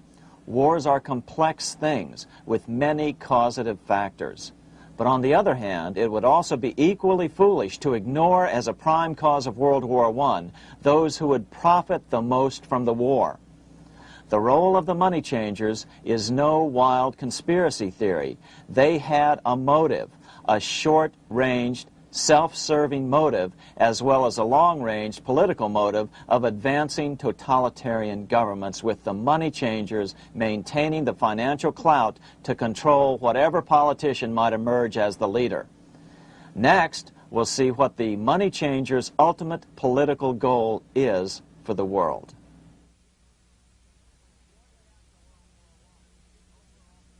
Shortly after World War I, the overall political agenda of the money changers began to be clear. Now that they controlled national economies individually, the next step was the ultimate form of consolidation, world government. The new world government proposal was given top priority at the Paris Peace Conference after World War I. It was called the League of Nations, but much to the surprise of Paul Warburg and Bernard Baruch, who attended the peace conference with President Wilson, the world was not yet ready to dissolve national boundaries. Nationalism still beats strong in the human breast. For example, Lord Curzon, the British Foreign Secretary, called the League of Nations a good joke, even though it was the stated policy of the British government to support it. To the humiliation of President Wilson, the U.S. Congress wouldn't ratify the League either, despite the fact that it had been ratified by many other nations. Without money flowing from the U.S. Treasury, the League died. After World War I, the American public had grown tired of the internationalist policies of Democrat Woodrow Wilson. In the presidential election of 1920, Republican Warren Harding won a landslide victory with over 60% of the vote. Harding was an ardent foe of both Bolshevism and the League of Nations. His election, which opened a 12-year run of Republican presidents in the White House, led to an unprecedented era of prosperity known as the Roaring Twenties. Despite the fact that the war had brought America a debt 10 times larger than its Civil War debt, still the American economy surged. Gold had poured into the country during the war, and it continued to do so afterwards. In the early 1920s, the governor of this bank, the Federal Reserve Bank of New York, a man named Benjamin Strong, met frequently with the secretive and eccentric governor of the Bank of England, Montague Norman. Norman was determined to replace the gold England had lost to the U.S. during World War I and return the Bank of England to its former position of dominance in world finance. On top of that, rich with gold, the American economy might get out of control again, just like it had done after the Civil War. During the next 8 years, under the presidencies of Harding and Coolidge, the huge federal debt built up during World War I was cut by 38%, down to $16 billion, the greatest percentage drop in U.S. history. During the election of 1920, Warren Harding and Calvin Coolidge ran against James Cox, the governor of Ohio, and the little-known Franklin D. Roosevelt, who had previously risen to no higher post than President Wilson's Assistant Secretary of the Navy. After his inauguration, Harding moved quickly to formally kill the League of Nations. Then he quickly moved to reduce domestic taxes while raising tariffs to record heights. Now, this was a revenue policy of which most of the Founding Fathers would certainly have approved. His second year in office, Harding took ill on a train trip in the West and suddenly died. Although no autopsy was performed, the cause was said to be either pneumonia or food poisoning. When Coolidge took over, he continued Harding's domestic economic policy of high tariffs on imports while cutting income taxes. As a result, the economy grew at such a rate that net revenue still increased. Now that had to be stopped. So just as they'd done so frequently before, the money changers decided it was time to crash the American economy. The Federal Reserve began flooding the country with money. They increased the money supply by 62% during these years. Money was plentiful. This is why it was known as the Roaring Twenties. Before his death in 1919, former President Teddy Roosevelt warned the American people what was going on. As reported in the March 27, 1922 edition of the New York Times, Roosevelt said, "These international bankers and Rockefeller Standard Oil interests control the majority of newspapers and the columns of these papers to club into submission or drive out of public office officials who refuse to do the bidding of the powerful, corrupt cliques which compose the invisible government." Just one day before, in the New York Times, the mayor of New York, John Hylan, quoted Roosevelt and blasted those he saw as taking control of America, its political machinery, and its press. The warning of Theodore Roosevelt has much timeliness today, for the real menace of our republic is this invisible government which, like a giant octopus, sprawls its slimy length over city, state, and nation. It seizes in its long and powerful tentacles our executive officers, our legislative bodies, our schools, our courts, our newspapers, and every agency created for the public protection. To depart from mere generalizations, let me say that at the head of this octopus are the Rockefeller Standard Oil interest and a small group of powerful banking houses generally referred to as the international bankers. The little coterie of powerful international bankers virtually run the United States government for their own selfish purposes. They practically control both parties, write political platforms, make cat's paws of party leaders, use the leading men of private organizations, and resort to every device to place in nomination for high public office only such candidates as will be amenable to the dictates of corrupt big business. These international bankers and Rockefeller Standard Oil interests control the majority of newspapers and magazines in this country. Why didn't people listen to such strong warnings and demand that Congress reverse its 1913 passage of the Federal Reserve Act? Because remember, it was the 1920s. A steady increase in bank loans contributed to a rising market. In other words, just as it is today, in times of prosperity, no one wants to worry about economic issues. But there was a dark side to all this prosperity. Businesses expanded and became strung out on credit. Speculation in the booming stock market became rampant. Although everything looked rosy, it was a castle made of sand. When all was in readiness, in April of 1929, Paul Warburg, the father of the Federal Reserve, sent out a secret advisory warning his friends that a collapse and nationwide depression was certain. In August of 1929, the Fed began to tighten money. It is not a coincidence that the biographies of all the Wall Street giants of that era, John D. Rockefeller, J.P. Morgan, Bernard Baruch, etc., all marvel that they got out of the stock market just before the crash and put all their assets in cash or gold. On October 24th, 1929, the big New York bankers called in their 24-hour broker call loans. This meant that both stockbrokers and customers had to dump their stocks on the market to cover their loans, no matter what price they had to sell them for. As a result, the market tumbled, and that day was known as Black Thursday.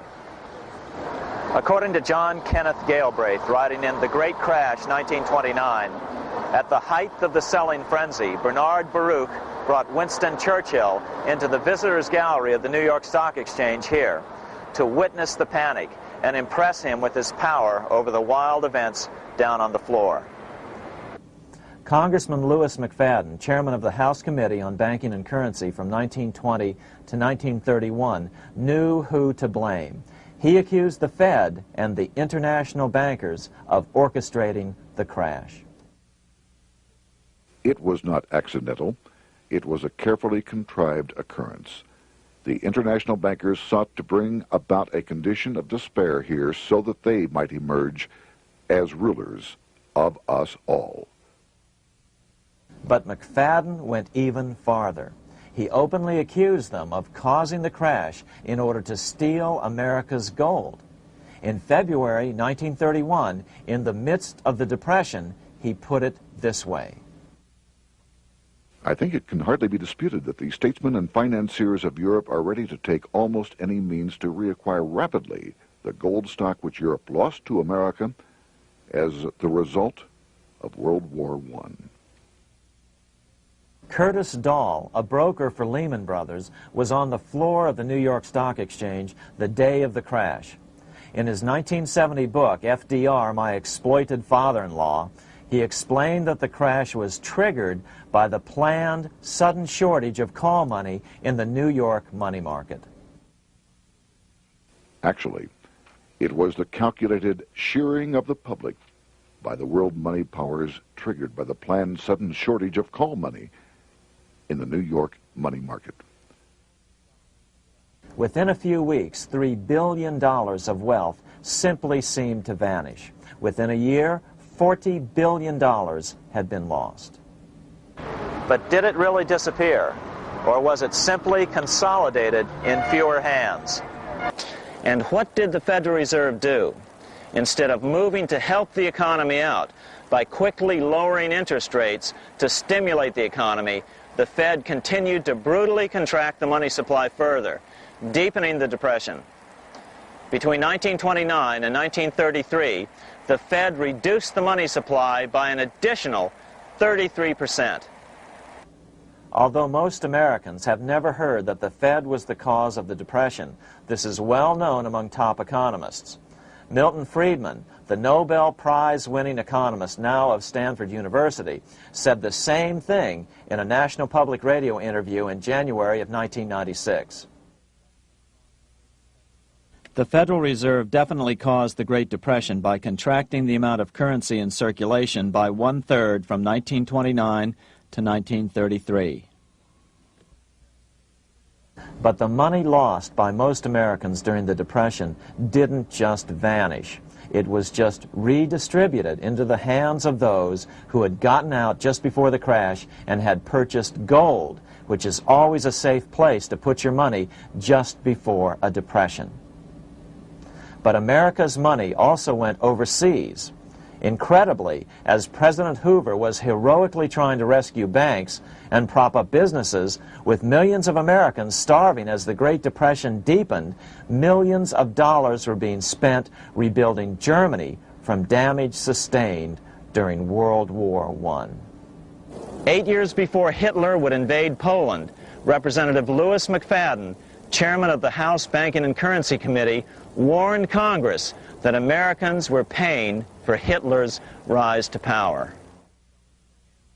After World War I, Germany fell into the hands of the German international bankers. Those bankers bought her, and they now own her lock, stock, and barrel. They have purchased her industries, they have mortgages on her soil, they control her production, they control all her public utilities. The international German bankers have subsidized the present government of Germany, and they have also supplied every dollar of the money Adolf Hitler has used in his lavish campaign to build up a threat to the government of Brüning.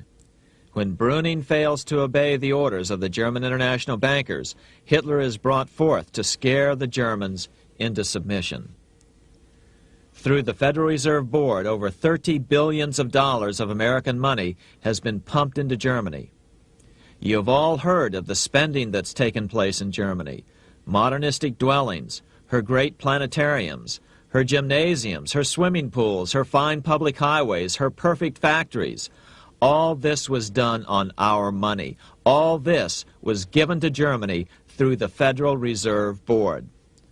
The Federal Reserve Board has pumped so many billions of dollars into Germany that they dare not name the total. Franklin D. Roosevelt was swept into office during the 1932 presidential election. Once Roosevelt was in office, however, sweeping emergency banking measures were immediately announced, which did nothing but increase the Fed's power over the money supply. Then, and only then, did the Fed finally begin to loosen the purse strings and feed new money out to the starving American people. At first, Roosevelt railed against the money changers as being the cause of the Depression. Believe it or not, this is what he said on March 4th, 1933, in his inaugural address. Practices of the unscrupulous money changers stand indicted in the court of public opinion, rejected by the hearts and minds of men. The money changers have fled from their high seats in the temple of our civilization. But 2 days later, Roosevelt declared a bank holiday and closed all banks. Later that year, Roosevelt outlawed private ownership of all gold bullion and all gold coins with the exception of rare coins. Most of the gold in the hands of the average American was in the form of gold coins. The new decree was, in effect, a confiscation. Those who didn't comply risk as much as 10 years in prison and a $10,000 fine, the equivalent of $100,000 today. Out in small-town America, some people didn't trust Roosevelt's order.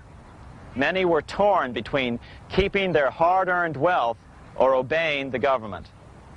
Those who did turn in their gold were paid the official price for it, $20.66 per ounce. So unpopular was the confiscation order that no one anywhere in government would take credit for authoring it. No congressman claimed it. At the signing ceremony, President Roosevelt made it clear to all present that he was not the author of it and publicly stated that he had not ever read it. Even as Secretary of the Treasury said he'd never read it either, saying it was, quote, what the experts wanted. Roosevelt convinced the public to give up their gold by saying that pooling the nation's resources was necessary to get America out of the Depression. With great fanfare, he ordered a new bullion depository built to hold the mountain of gold the U.S. government was illegally confiscating. By 1936, the U.S. bullion depository at Fort Knox was completed, and in January 1937, the gold began to flow into it. The rip-off of the ages was about to proceed. In 1935, once the gold had all been turned in, the official price of gold was suddenly raised to $35 per ounce. But the catch was, only foreigners could sell their gold at the new higher price. The money changers who had heeded Warburg's note and gotten out of the stock market just before the crash and bought gold at $20.66 per ounce, then shipped it to London, could now bring it back and sell it back to the government, nearly doubling their money while the average American starved. The Fort Knox Bullion Depository sits here in the middle of the Fort Knox Military Reservation, 30 miles southwest of Louisville, Kentucky. This was as close as we were permitted to get to the depository despite years of letters from members of Congress to allow our film crew inside. The 4-acre grounds immediately surrounding the building are guarded by an electrified steel fence, an open moat, and 4 machine-gun-armed guard pillboxes at the structure's corners.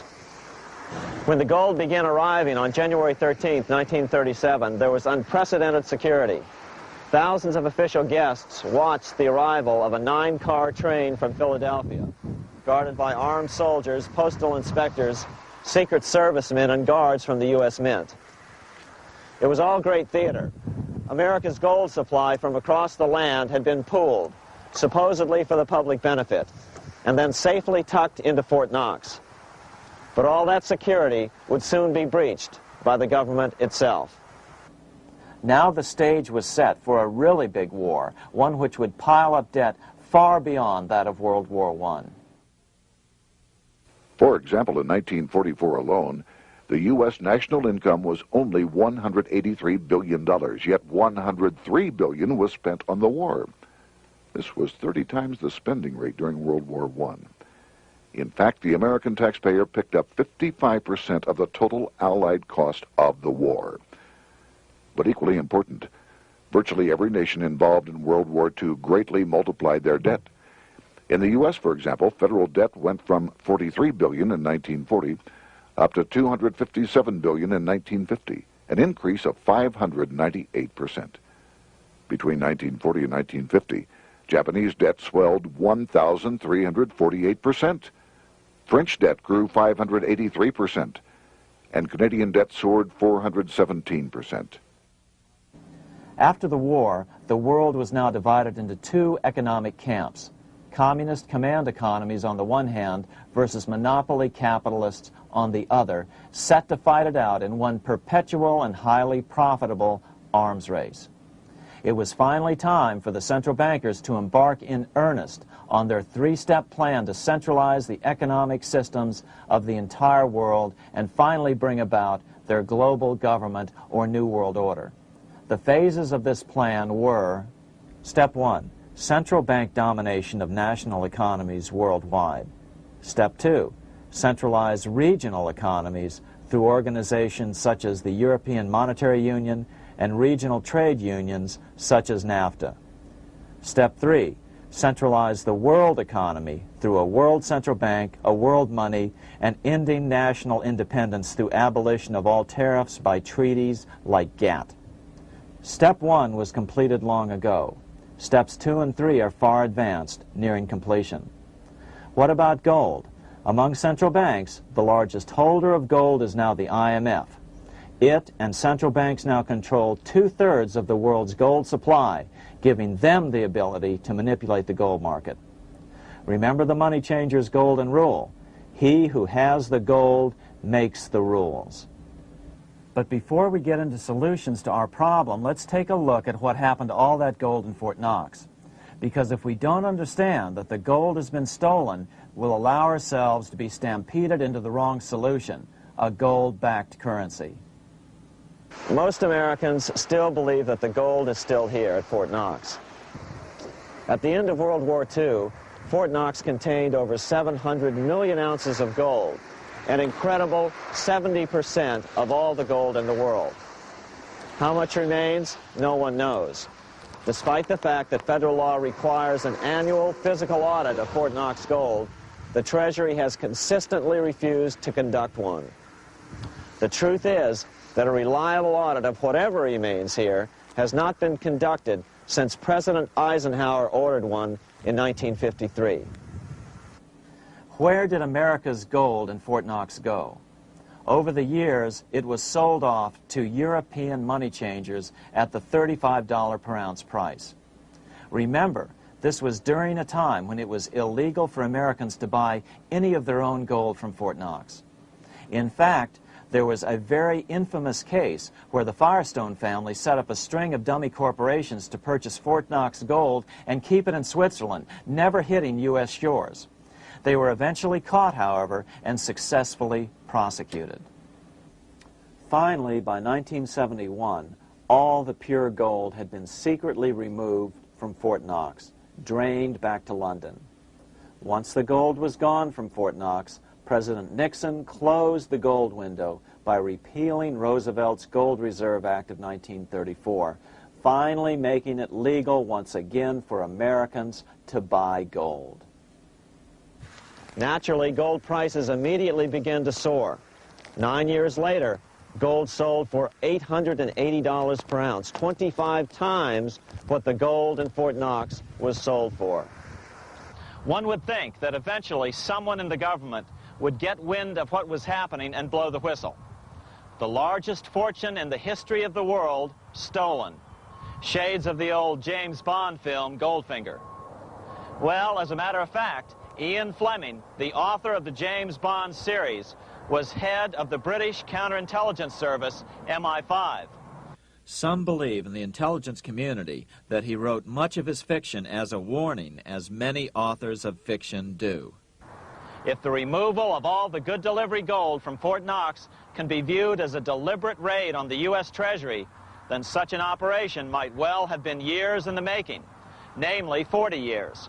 Certainly enough time for Fleming to get wind of it and try to prevent it. So just how did the story of the Fort Knox gold robbery get out? It all started with an article in a New York periodical in 1974. The article charged that the Rockefeller family was manipulating the Federal Reserve to sell off Fort Knox gold at bargain basement prices to anonymous European speculators.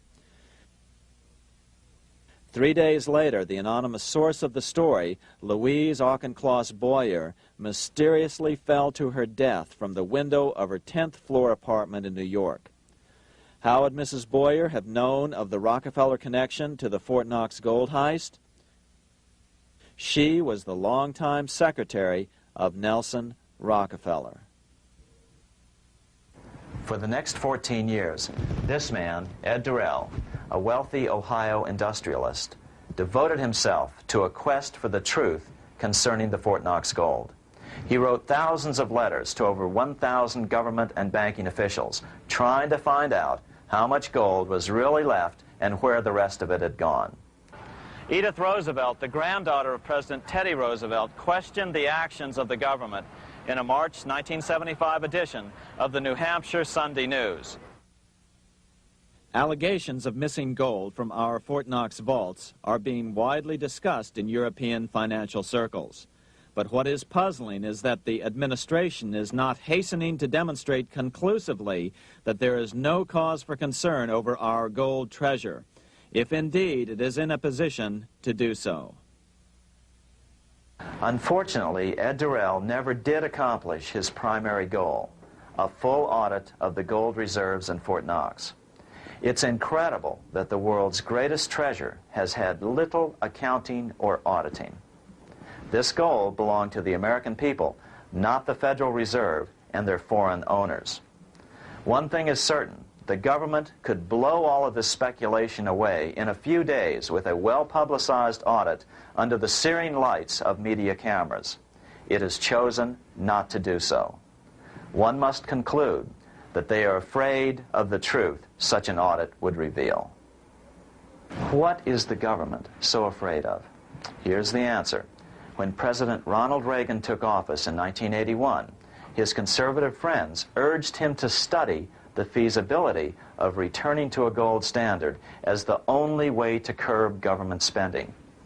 It sounded like a reasonable alternative, so President Reagan appointed a group of men called the Gold Commission to study the situation and report back to Congress. What Reagan's Gold Commission reported back to Congress in 1982 was the following shocking revelation concerning gold. The U.S. Treasury owned no gold at all. All the gold that was left in Fort Knox was now owned by the Federal Reserve, a group of private bankers, as collateral against the national debt. The truth of the matter is that never before has so much money been stolen from the hands of the general public and put into the hands of a small group of private investors, the money changers.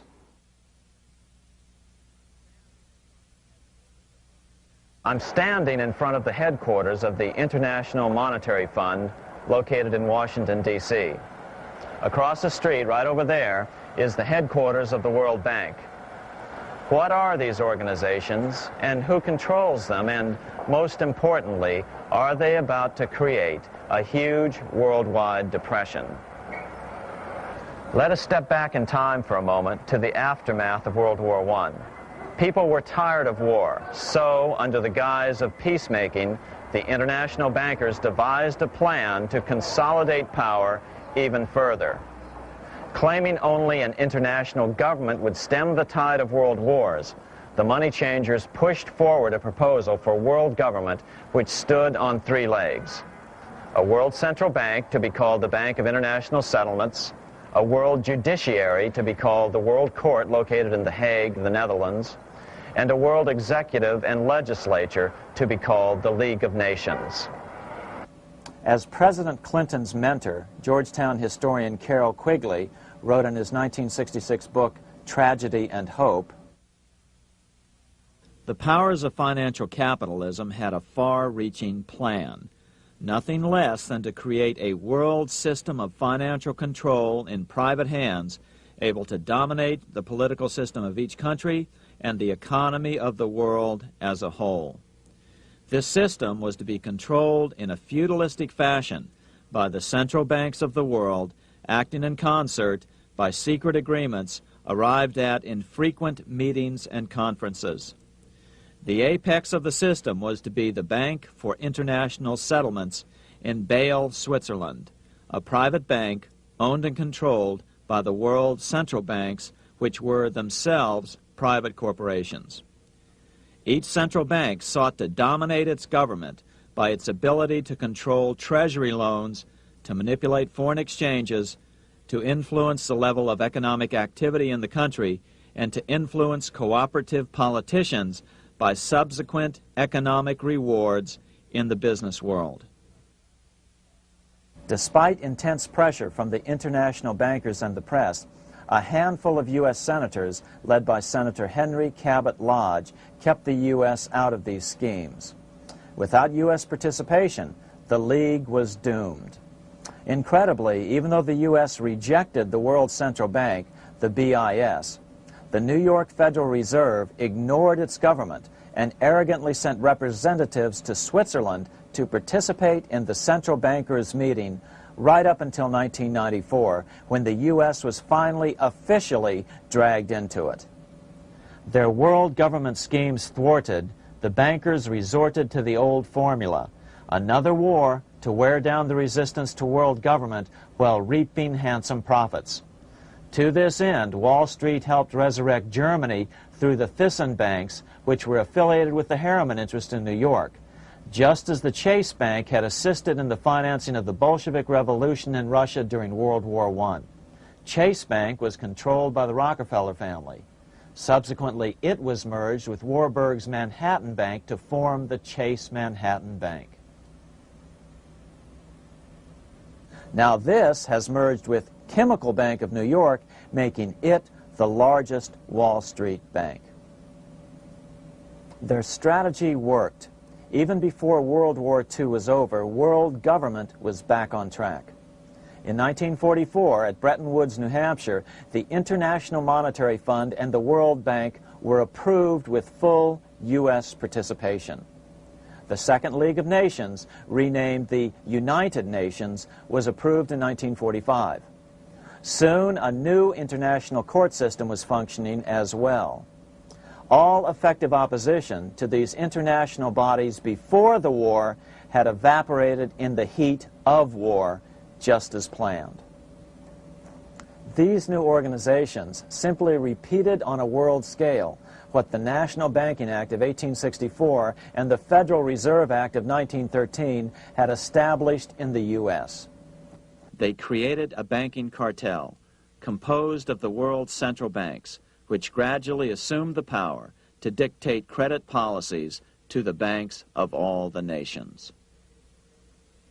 For example, just as the Federal Reserve Act authorized the creation of a new national fiat currency called Federal Reserve Notes, the IMF has been given the authority to issue a world fiat money called Special Drawing Rights, or SDRs.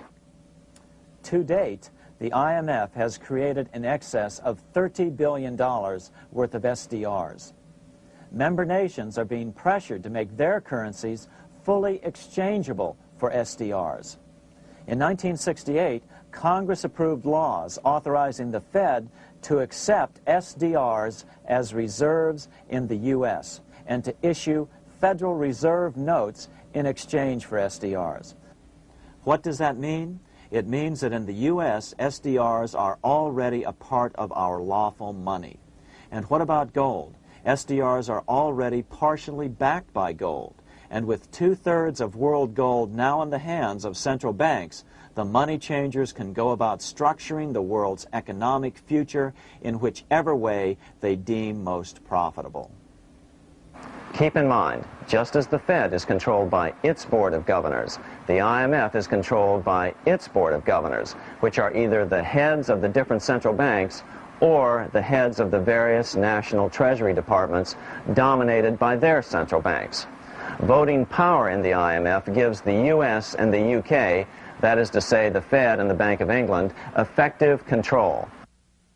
Just as the Fed controls the amount of money in the U.S., the BIS, IMF, and World Bank control the money supply for the world. So we see the repetition of the old goldsmith's fraud replicated on the national scale with central banks like the Fed and on the international scale by the three arms of the world central bank. Is this organization of the BIS, the IMF, and the World Bank, which we refer to collectively as the World Central Bank, presently expanding and contracting world credit? Yes. Regulations put into effect in 1988 by the BIS required the world's bankers to raise their capital and reserves to 8% of liabilities by 1992. Increased capital requirements put an upper limit to the fractional reserve lending, similar to the way cash reserve requirements do. What has this seemingly insignificant regulation made in a Swiss city 8 years ago meant to the world? It means our banks cannot loan more and more money to buy more and more time before the next depression, as a maximum loan ratio is now set. It means those nations with the lowest bank reserves in their systems have already felt the terrible effects of this credit contraction as their banks scrambled to raise money to increase their reserves to 8%. To raise the money, they had to sell stocks, which depressed their stock markets and began the depression first in their countries. Japan, which in 1988 had among the lowest capital and reserve requirements and thus was the most affected by the regulation, has experienced a financial crash which began almost immediately in 1989, which has wiped out a staggering 50% of the value of its stock market since 1990 and 60% of the value of its commercial real estate. the Bank of Japan has lowered its interest rates to 0.5%, practically giving away money to resurrect the economy, but still the depression worsens. Due to the $20 billion U.S. bailout of Mexico, the financial collapse in that nation is already known here. Yet despite the bailout, the economy continues to be a disaster. One huge debt after another is rolled over as new loans are being made simply to enable Mexico to pay the interest on the old loans.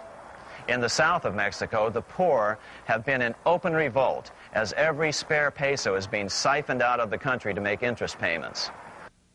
It is important to note that a radical transfer of power is taking place as nations become subservient to a supranational world central bank controlled by a handful of the world's richest bankers. As the IMF creates more and more SDRs by the stroke of a pen on IMF ledgers, more and more nations borrow them to pay interest on their mounting debts and gradually fall under the control of the faceless bureaucrats of the World Central Bank. As the worldwide depression worsens and spreads, this will give the World Central Bank the power of economic life and death over these nations. It will decide which nations will be permitted to receive further loans and which nations will starve. Despite all the rhetoric about development and the alleviation of poverty, the result is a steady transfer of wealth from the debtor nations to the money changers' central banks which control the IMF and the World Bank. For example, in 1992, the third world debtor nations, which borrowed from the World Bank, paid $198 million more to the central banks of the developed nations for World Bank-funded purposes than they received from the World Bank. All this increases their permanent debt in exchange for temporary relief of poverty caused by prior borrowings. Already, these repayments exceed the amount of the new loans. By 1992, Africa's external debt had reached $290 billion, 2.5 times greater than in 1980, resulting in skyrocketing infant mortality rates and unemployment, deterioration of schools, housing, and the general health of the people. The entire world faces the immeasurable suffering already destroying the third world and now Japan, all for the benefit of the money changers. As one prominent Brazilian politician put it, "The Third World War has already started. It is a silent war, not for that reason any less sinister. The war is tearing down Brazil, Latin America, and practically all the Third World. Instead of soldiers dying, there are children. It is a war over the Third World debt, one which has as its main weapon interest, a weapon more deadly than the atom bomb, more shattering than a laser beam."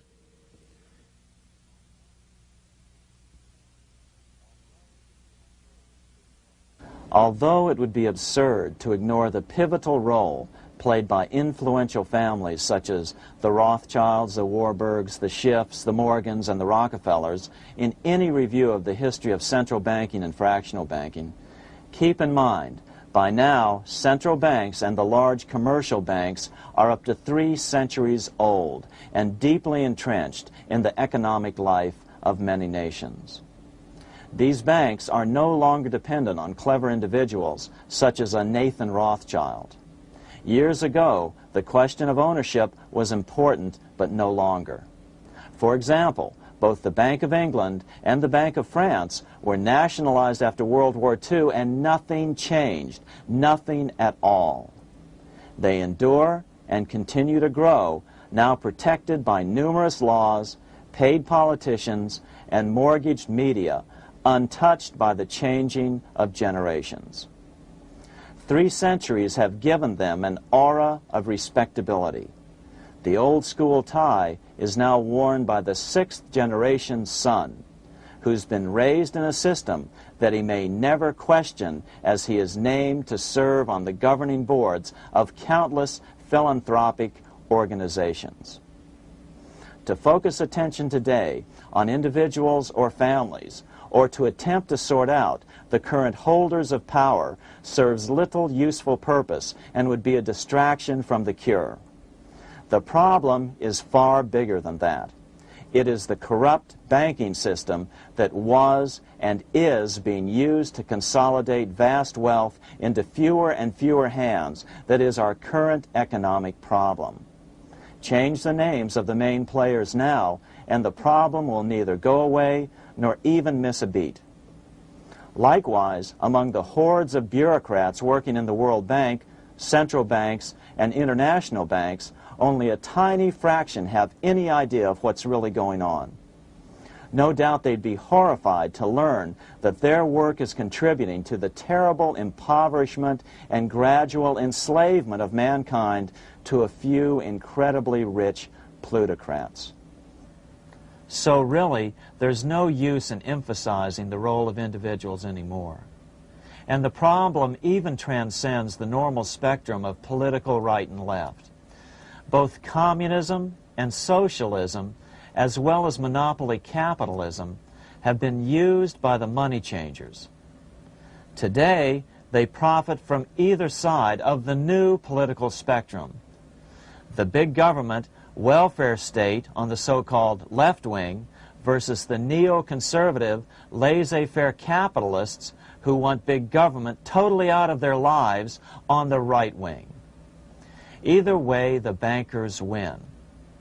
Monetary reform is the most important political issue facing this nation. That clarified, let's proceed to the conclusions in the spirit Lincoln declared, with malice towards none, with charity towards all. At the start of this video, we ask a number of troubling questions. Let's be sure we've answered them. What's going on in America today? Why are we over our heads in debt? Why can't the politicians bring debt under control? Why are we over our heads in debt? Because we're laboring under a debt money system that is designed and controlled by private bankers. Now, some will argue that the Federal Reserve System is a quasi-governmental agency. But the President appoints only 2 of the 7 members of the Federal Reserve Board of Governors every 4 years. And he appoints them to 14-year terms, far longer than his own. The Senate does confirm those appointments, but the whole truth is that the President wouldn't dare appoint anyone to that board of whom Wall Street does not approve. Of course, this does not preclude the possibility that some honorable men may be appointed to the Board of Governors. But the fact is that the Fed is specifically designed to operate independently of our government, as are nearly all other central banks. Some argue that the Fed promotes monetary stability. We saw the current head of the Bank of England, Eddie George, claim that this was the most important role of a central bank. In fact, the Fed's record of stabilizing the economy shows it to be a miserable failure in this regard. Within the first 25 years of its existence, the Fed caused 3 major economic downturns, including the Great Depression, and for the last 30 years has shepherded the American economy into a period of unprecedented inflation. Again, this is not some wild conspiracy theory. It's a well-known fact among top economists. As Nobel Prize-winning economist Milton Friedman put it, the stock of money, prices, and output was decidedly more unstable after the establishment of the Federal Reserve System than before. The most dramatic period of instability in output was, of course, the period between the 2 wars, which includes the severe monetary contractions of 1920-21, 1929-33, and 1937-38. No other 20-year period in American history contains as many as 3 such severe contractions. This evidence persuades me that at least a third of the price rise during and just after World War I is attributable to the establishment of the Federal Reserve System, and that the severity of each of the major contractions, 1920-21, 1929-33, and 1937-38, is directly attributable to acts of commission and omission by the reserve authorities. Any system which gives so much power and so much discretion to a few men so that mistakes, excusable or not, can have such far-reaching effects is a bad system.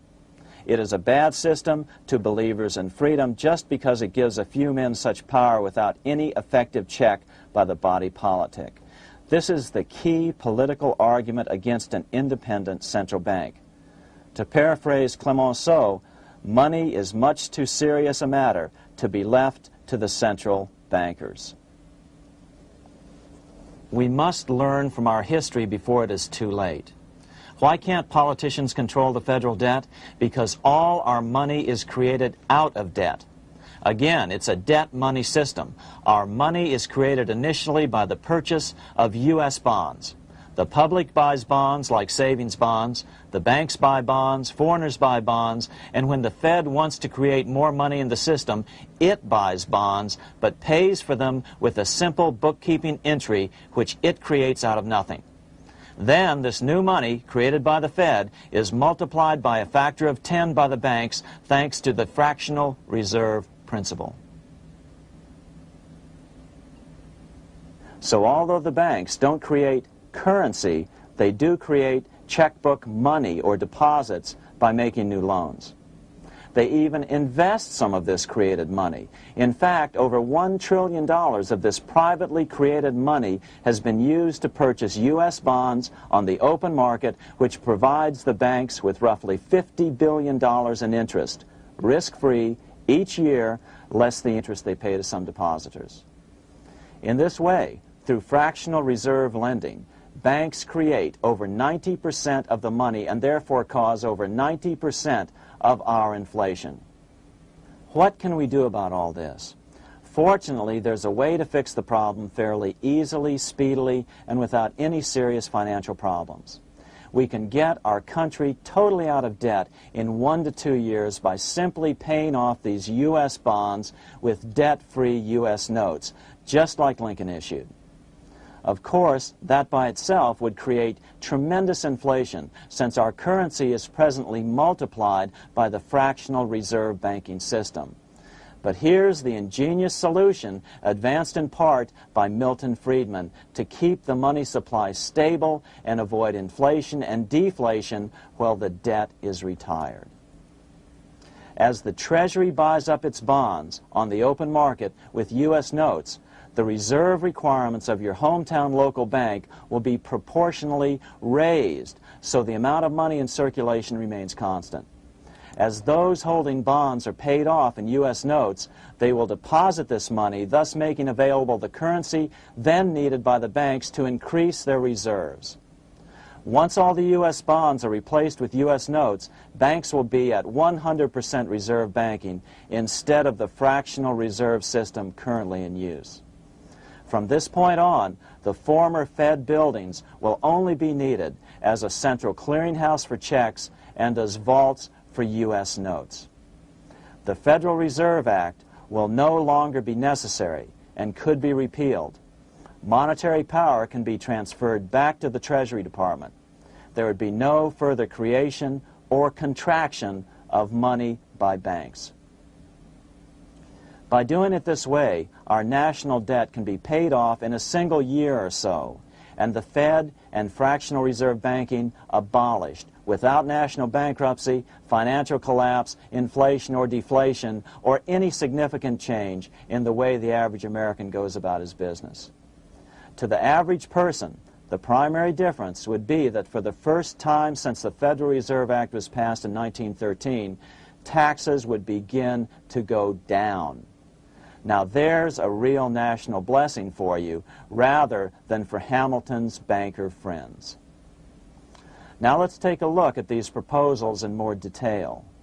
Here are the main provisions of a Monetary Reform Act which needs to be passed by Congress. We've drafted a proposed Monetary Reform Act which follows at the end of this tape. Of course, variations with the same results would be equally welcome. 1. Pay off the debt with debt-free U.S. notes.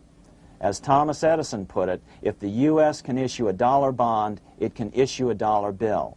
They both rest purely on the faith and credit of the United States government. This amounts to a simple substitution of one type of government obligation for another. One bears interest, the other doesn't. Federal Reserve notes could be used for this as well, but could not be printed after the Fed's abolished as we propose, so we suggest using U.S. notes instead.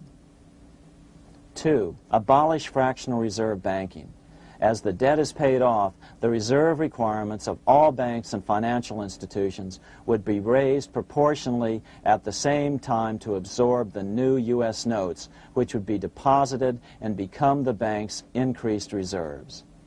Towards the end of the first year of the transition period, the remaining liabilities of financial institutions would be assumed or acquired by the U.S. government in a one-time operation. In other words, they too would eventually be paid off with debt-free U.S. notes in order to keep the total money supply stable. At the end of the first year or so, all of the national debt would be paid, and we could start enjoying the benefits of full reserve banking. The Fed would be obsolete, an anachronism. 3. Repeal the Federal Reserve Act of 1913 and the National Banking Act of 1864. These acts delegate the money power to a private banking monopoly. They must be repealed, and the money power handed back to the Department of Treasury, where they were initially under President Abraham Lincoln. No banker or person in any way affiliated with financial institutions should be allowed to regulate banking. After the first two reforms, these acts would serve no useful purpose anyway, since they relate to a fractional reserve banking system. 4. Withdraw the U.S. from the IMF, the BIS, and the World Bank. These institutions, like the Federal Reserve, are designed to further centralize the power of the international bankers over the world's economy, and the U.S. must withdraw from them. Their harmless functions, such as currency exchange, can be accomplished either nationally or in new organizations limited to those functions. Such a monetary reform act would guarantee that the amount of money in circulation would stay very stable, causing neither inflation nor deflation. Remember, for the last 3 decades, the Fed has doubled the American money supply every 10 years. That fact and fractional reserve banking are the real causes of inflation and the reduction in our buying power, a hidden tax. These and other taxes are the real reasons both parents now have to work just to get by. The money supply should increase slowly to keep prices stable, roughly in proportion to population growth, about 3% per year, not at the whim of a group of bankers meeting in secret. In fact, all future decisions on how much money will be in the American economy must be made based on statistics of population growth and the price level index. The new monetary regulators and the Treasury Department, perhaps called the Monetary Committee, would have absolutely no discretion in this matter except in time of declared war. This would ensure a steady, stable money growth of roughly 3% per year, resulting in stable prices and no sharp changes in the money supply. To make certain the process is completely open and honest, all deliberations would be public, not secret, as meetings of the Fed's Board of Governors are today. How do we know this will work? Because these steps remove the 2 major causes of economic instability, the Fed and fractional reserve banking, and the newest one as well, the BIS, Bank of International Settlements. But most importantly, the danger of a severe depression would be eliminated. Let's listen to Milton Friedman on the single cause of severe economic depressions. I know of no severe depression in any country or any time that was not accompanied by a sharp decline in the stock of money, and equally of no sharp decline in the stock of money that was not accompanied by a severe depression. Issuing our own currency is not a radical solution. It's been advocated by Presidents Jefferson, Madison, Jackson, Van Buren, and Lincoln. But it's been used at different times throughout Europe as well. Perhaps the best example is one of the small islands off the coast of France in the English Channel. Called Guernsey, It's been using debt-free money issues to pay for large building projects for nearly 200 years. Here we are on Guernsey, and this is the Guernsey Flower and Vegetable Market. Guernsey is one of the most successful examples of just how well a debt-free money system can work. In 1815, a committee was appointed to investigate how best to finance this new market.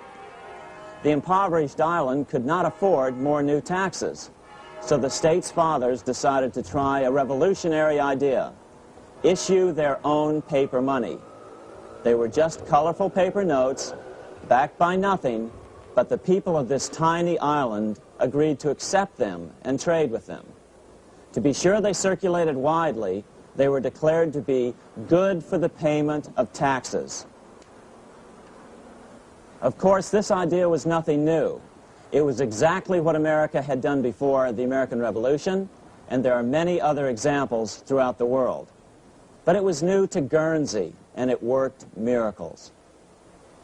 This market is still in use, and remember, it was built for no debt to the people of this island state. But what if we follow Guernsey's example? How would the bankers react to these reforms? Certainly the international bankers' cartel will oppose reforms that do away with their control of the world's economies as they have in the past. But it is equally certain that Congress has the constitutional authority and responsibility to authorize the issuance of debt-free money, U.S. notes, and to reform the very banking laws it ill-advisedly enacted.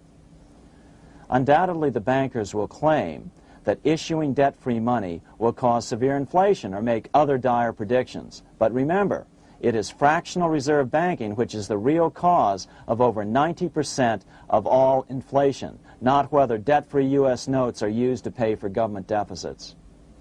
In the current system, any spending excesses on the part of Congress are turned into more debt bonds, and the 10% purchased by the Fed are then multiplied many times over by the bankers, causing over 90% of all inflation.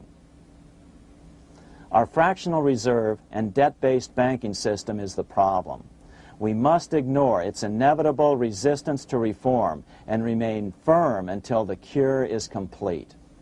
As the director of the Bank of England in the 1920s, Sir Josiah Stamp put it, referring to this modern fractional reserve banking system, "Banking is conceived in iniquity and born in sin. Bankers own the earth. Take it away from them, but leave them the power to create money and control credit, and with the flick of a pen, they will create enough money to buy it back again. Take this great power away from the bankers, and all great fortunes like mine will disappear, and they ought to disappear, for this would be a better and happier world to live in. But if you want to continue the slaves of bankers and pay the cost of your own slavery, let them continue to create money and to control credit." Americans are slowly figuring this out. Today, over 3,200 cities and counties have endorsed the proposal of a nonprofit organization called Sovereignty. The Sovereignty movement calls for Congress to authorize the Secretary of the Treasury to issue $90 billion per year of U.S. notes, not Federal Reserve notes nor debt-based bonds, to loan money interest-free to cities, counties, and school districts for needed capital improvements. Remarkably, and to their praise, the Community Bankers Association of Illinois, representing 515 member banks, has endorsed this sovereignty proposal, a good step in the right direction. As Milton Friedman has repeatedly pointed out, no severe depression can occur without a severe contraction of money. In our system, only the Fed, the Bank of International Settlements, with U.S. bankers' cooperation, or a combination of the largest Wall Street banks could cause a depression. In other words, our economy is so huge and resilient, a depression just can't happen by accident.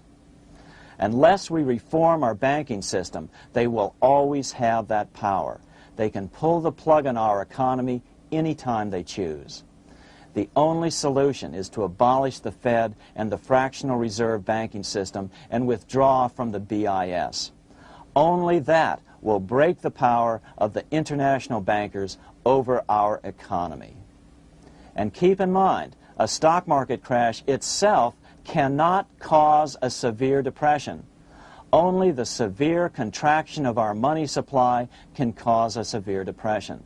The stock market crash of 1929 only wiped out market speculators, mostly the small to medium ones, resulting in $3 billion in wealth changing hands. But it served as a smokescreen for a 33% contraction in credit by the Fed over the next 4 years, which resulted in over $40 billion in wealth from the American middle class being transferred to the big banks. Then, despite impotent howls of protest from a divided Congress, the independent Fed kept the money supply contracted for a full decade.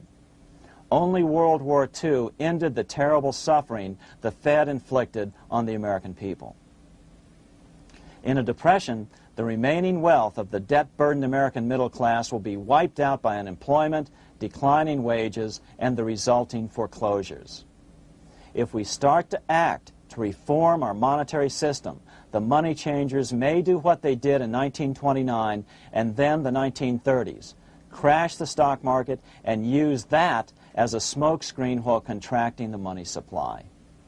But if we're determined to fight to regain control over our money, we can come out of it fairly quickly, perhaps in only a very few months, as U.S. notes begin to circulate and replace the money withdrawn by the bankers. The longer we wait, the greater the danger we'll permanently lose control of our nation. But some still wonder why the international bankers would want to cause a depression. Wouldn't that be killing the goose that is currently laying all those golden interest eggs? Remember what Larry Bates said at the first of this videotape. You see, in periods of economic upheaval, in economic crisis, wealth is not destroyed. It is merely transferred. Do we have any hints as to what the money changers have in store for us? Here's what David Rockefeller, the chairman of Chase Manhattan Bank, the largest Wall Street bank, had to say. We are on the verge of a global transformation. All we need is the right major crisis and the nation will accept the New World Order. So, crisis is needed to fulfill their plans quickly. The only question is when the crisis will occur. Fortunately, we probably have a little time. It's unlikely that this crisis will occur before the 1996 elections, but after that, the danger begins rising.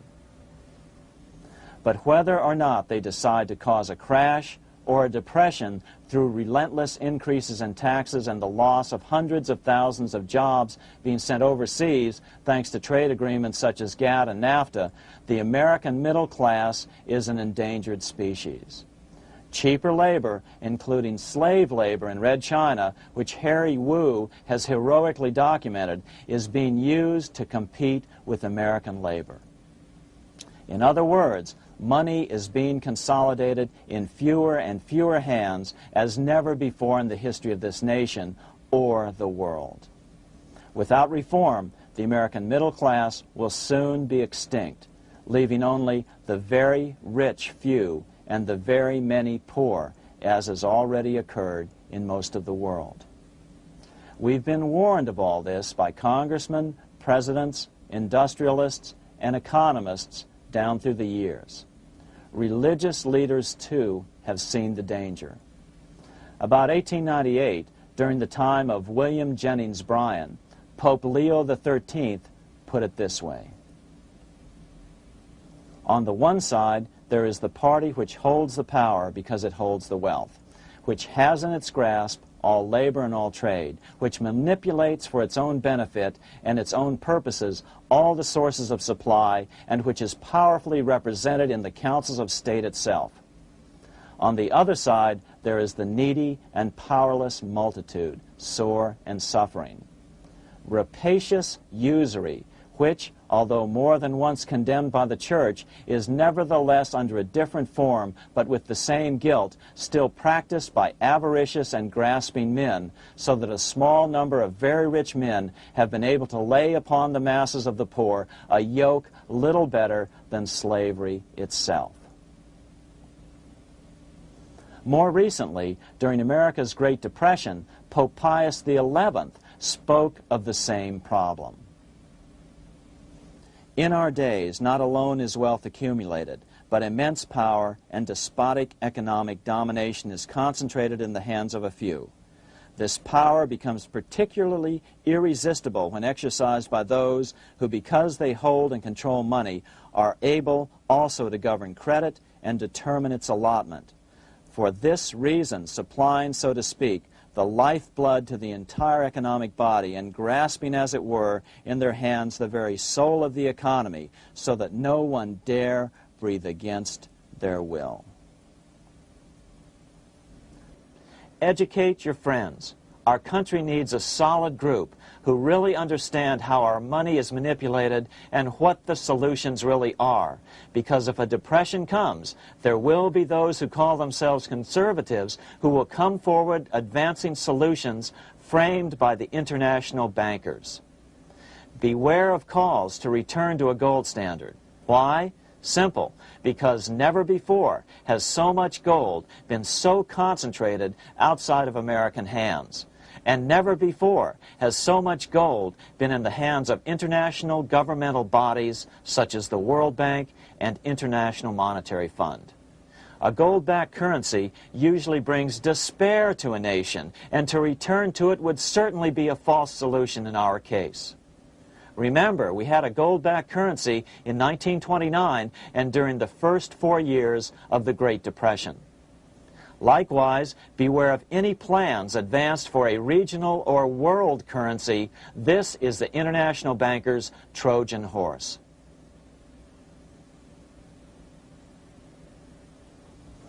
Educate your member of Congress. It only takes a few persuasive members to make the others pay attention. Most congressmen just don't understand the system.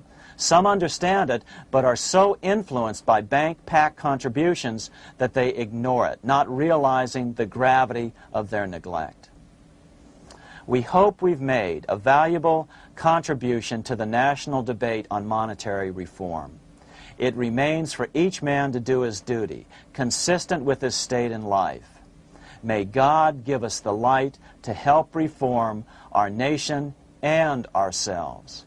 We say ourselves because ultimately vast multitudes of men are going to be driven more and more to desperation by the accumulation of the world's wealth in fewer and fewer hands. Men will tend to become like their oppressors, selfish and greedy. Rather, let's keep in mind during this period of reform a warning not to lose sight of greater things. As Pope Pius XI put it, "For what will it profit men that a more prudent distribution and use of riches make it possible for them to gain even the whole world, if thereby they suffer the loss of their own souls? What will it profit to teach them sound principles in economics, if they permit themselves to be so swept away by selfishness, by unbridled and sordid greed, that hearing the commandments of the Lord, they do all things contrary?"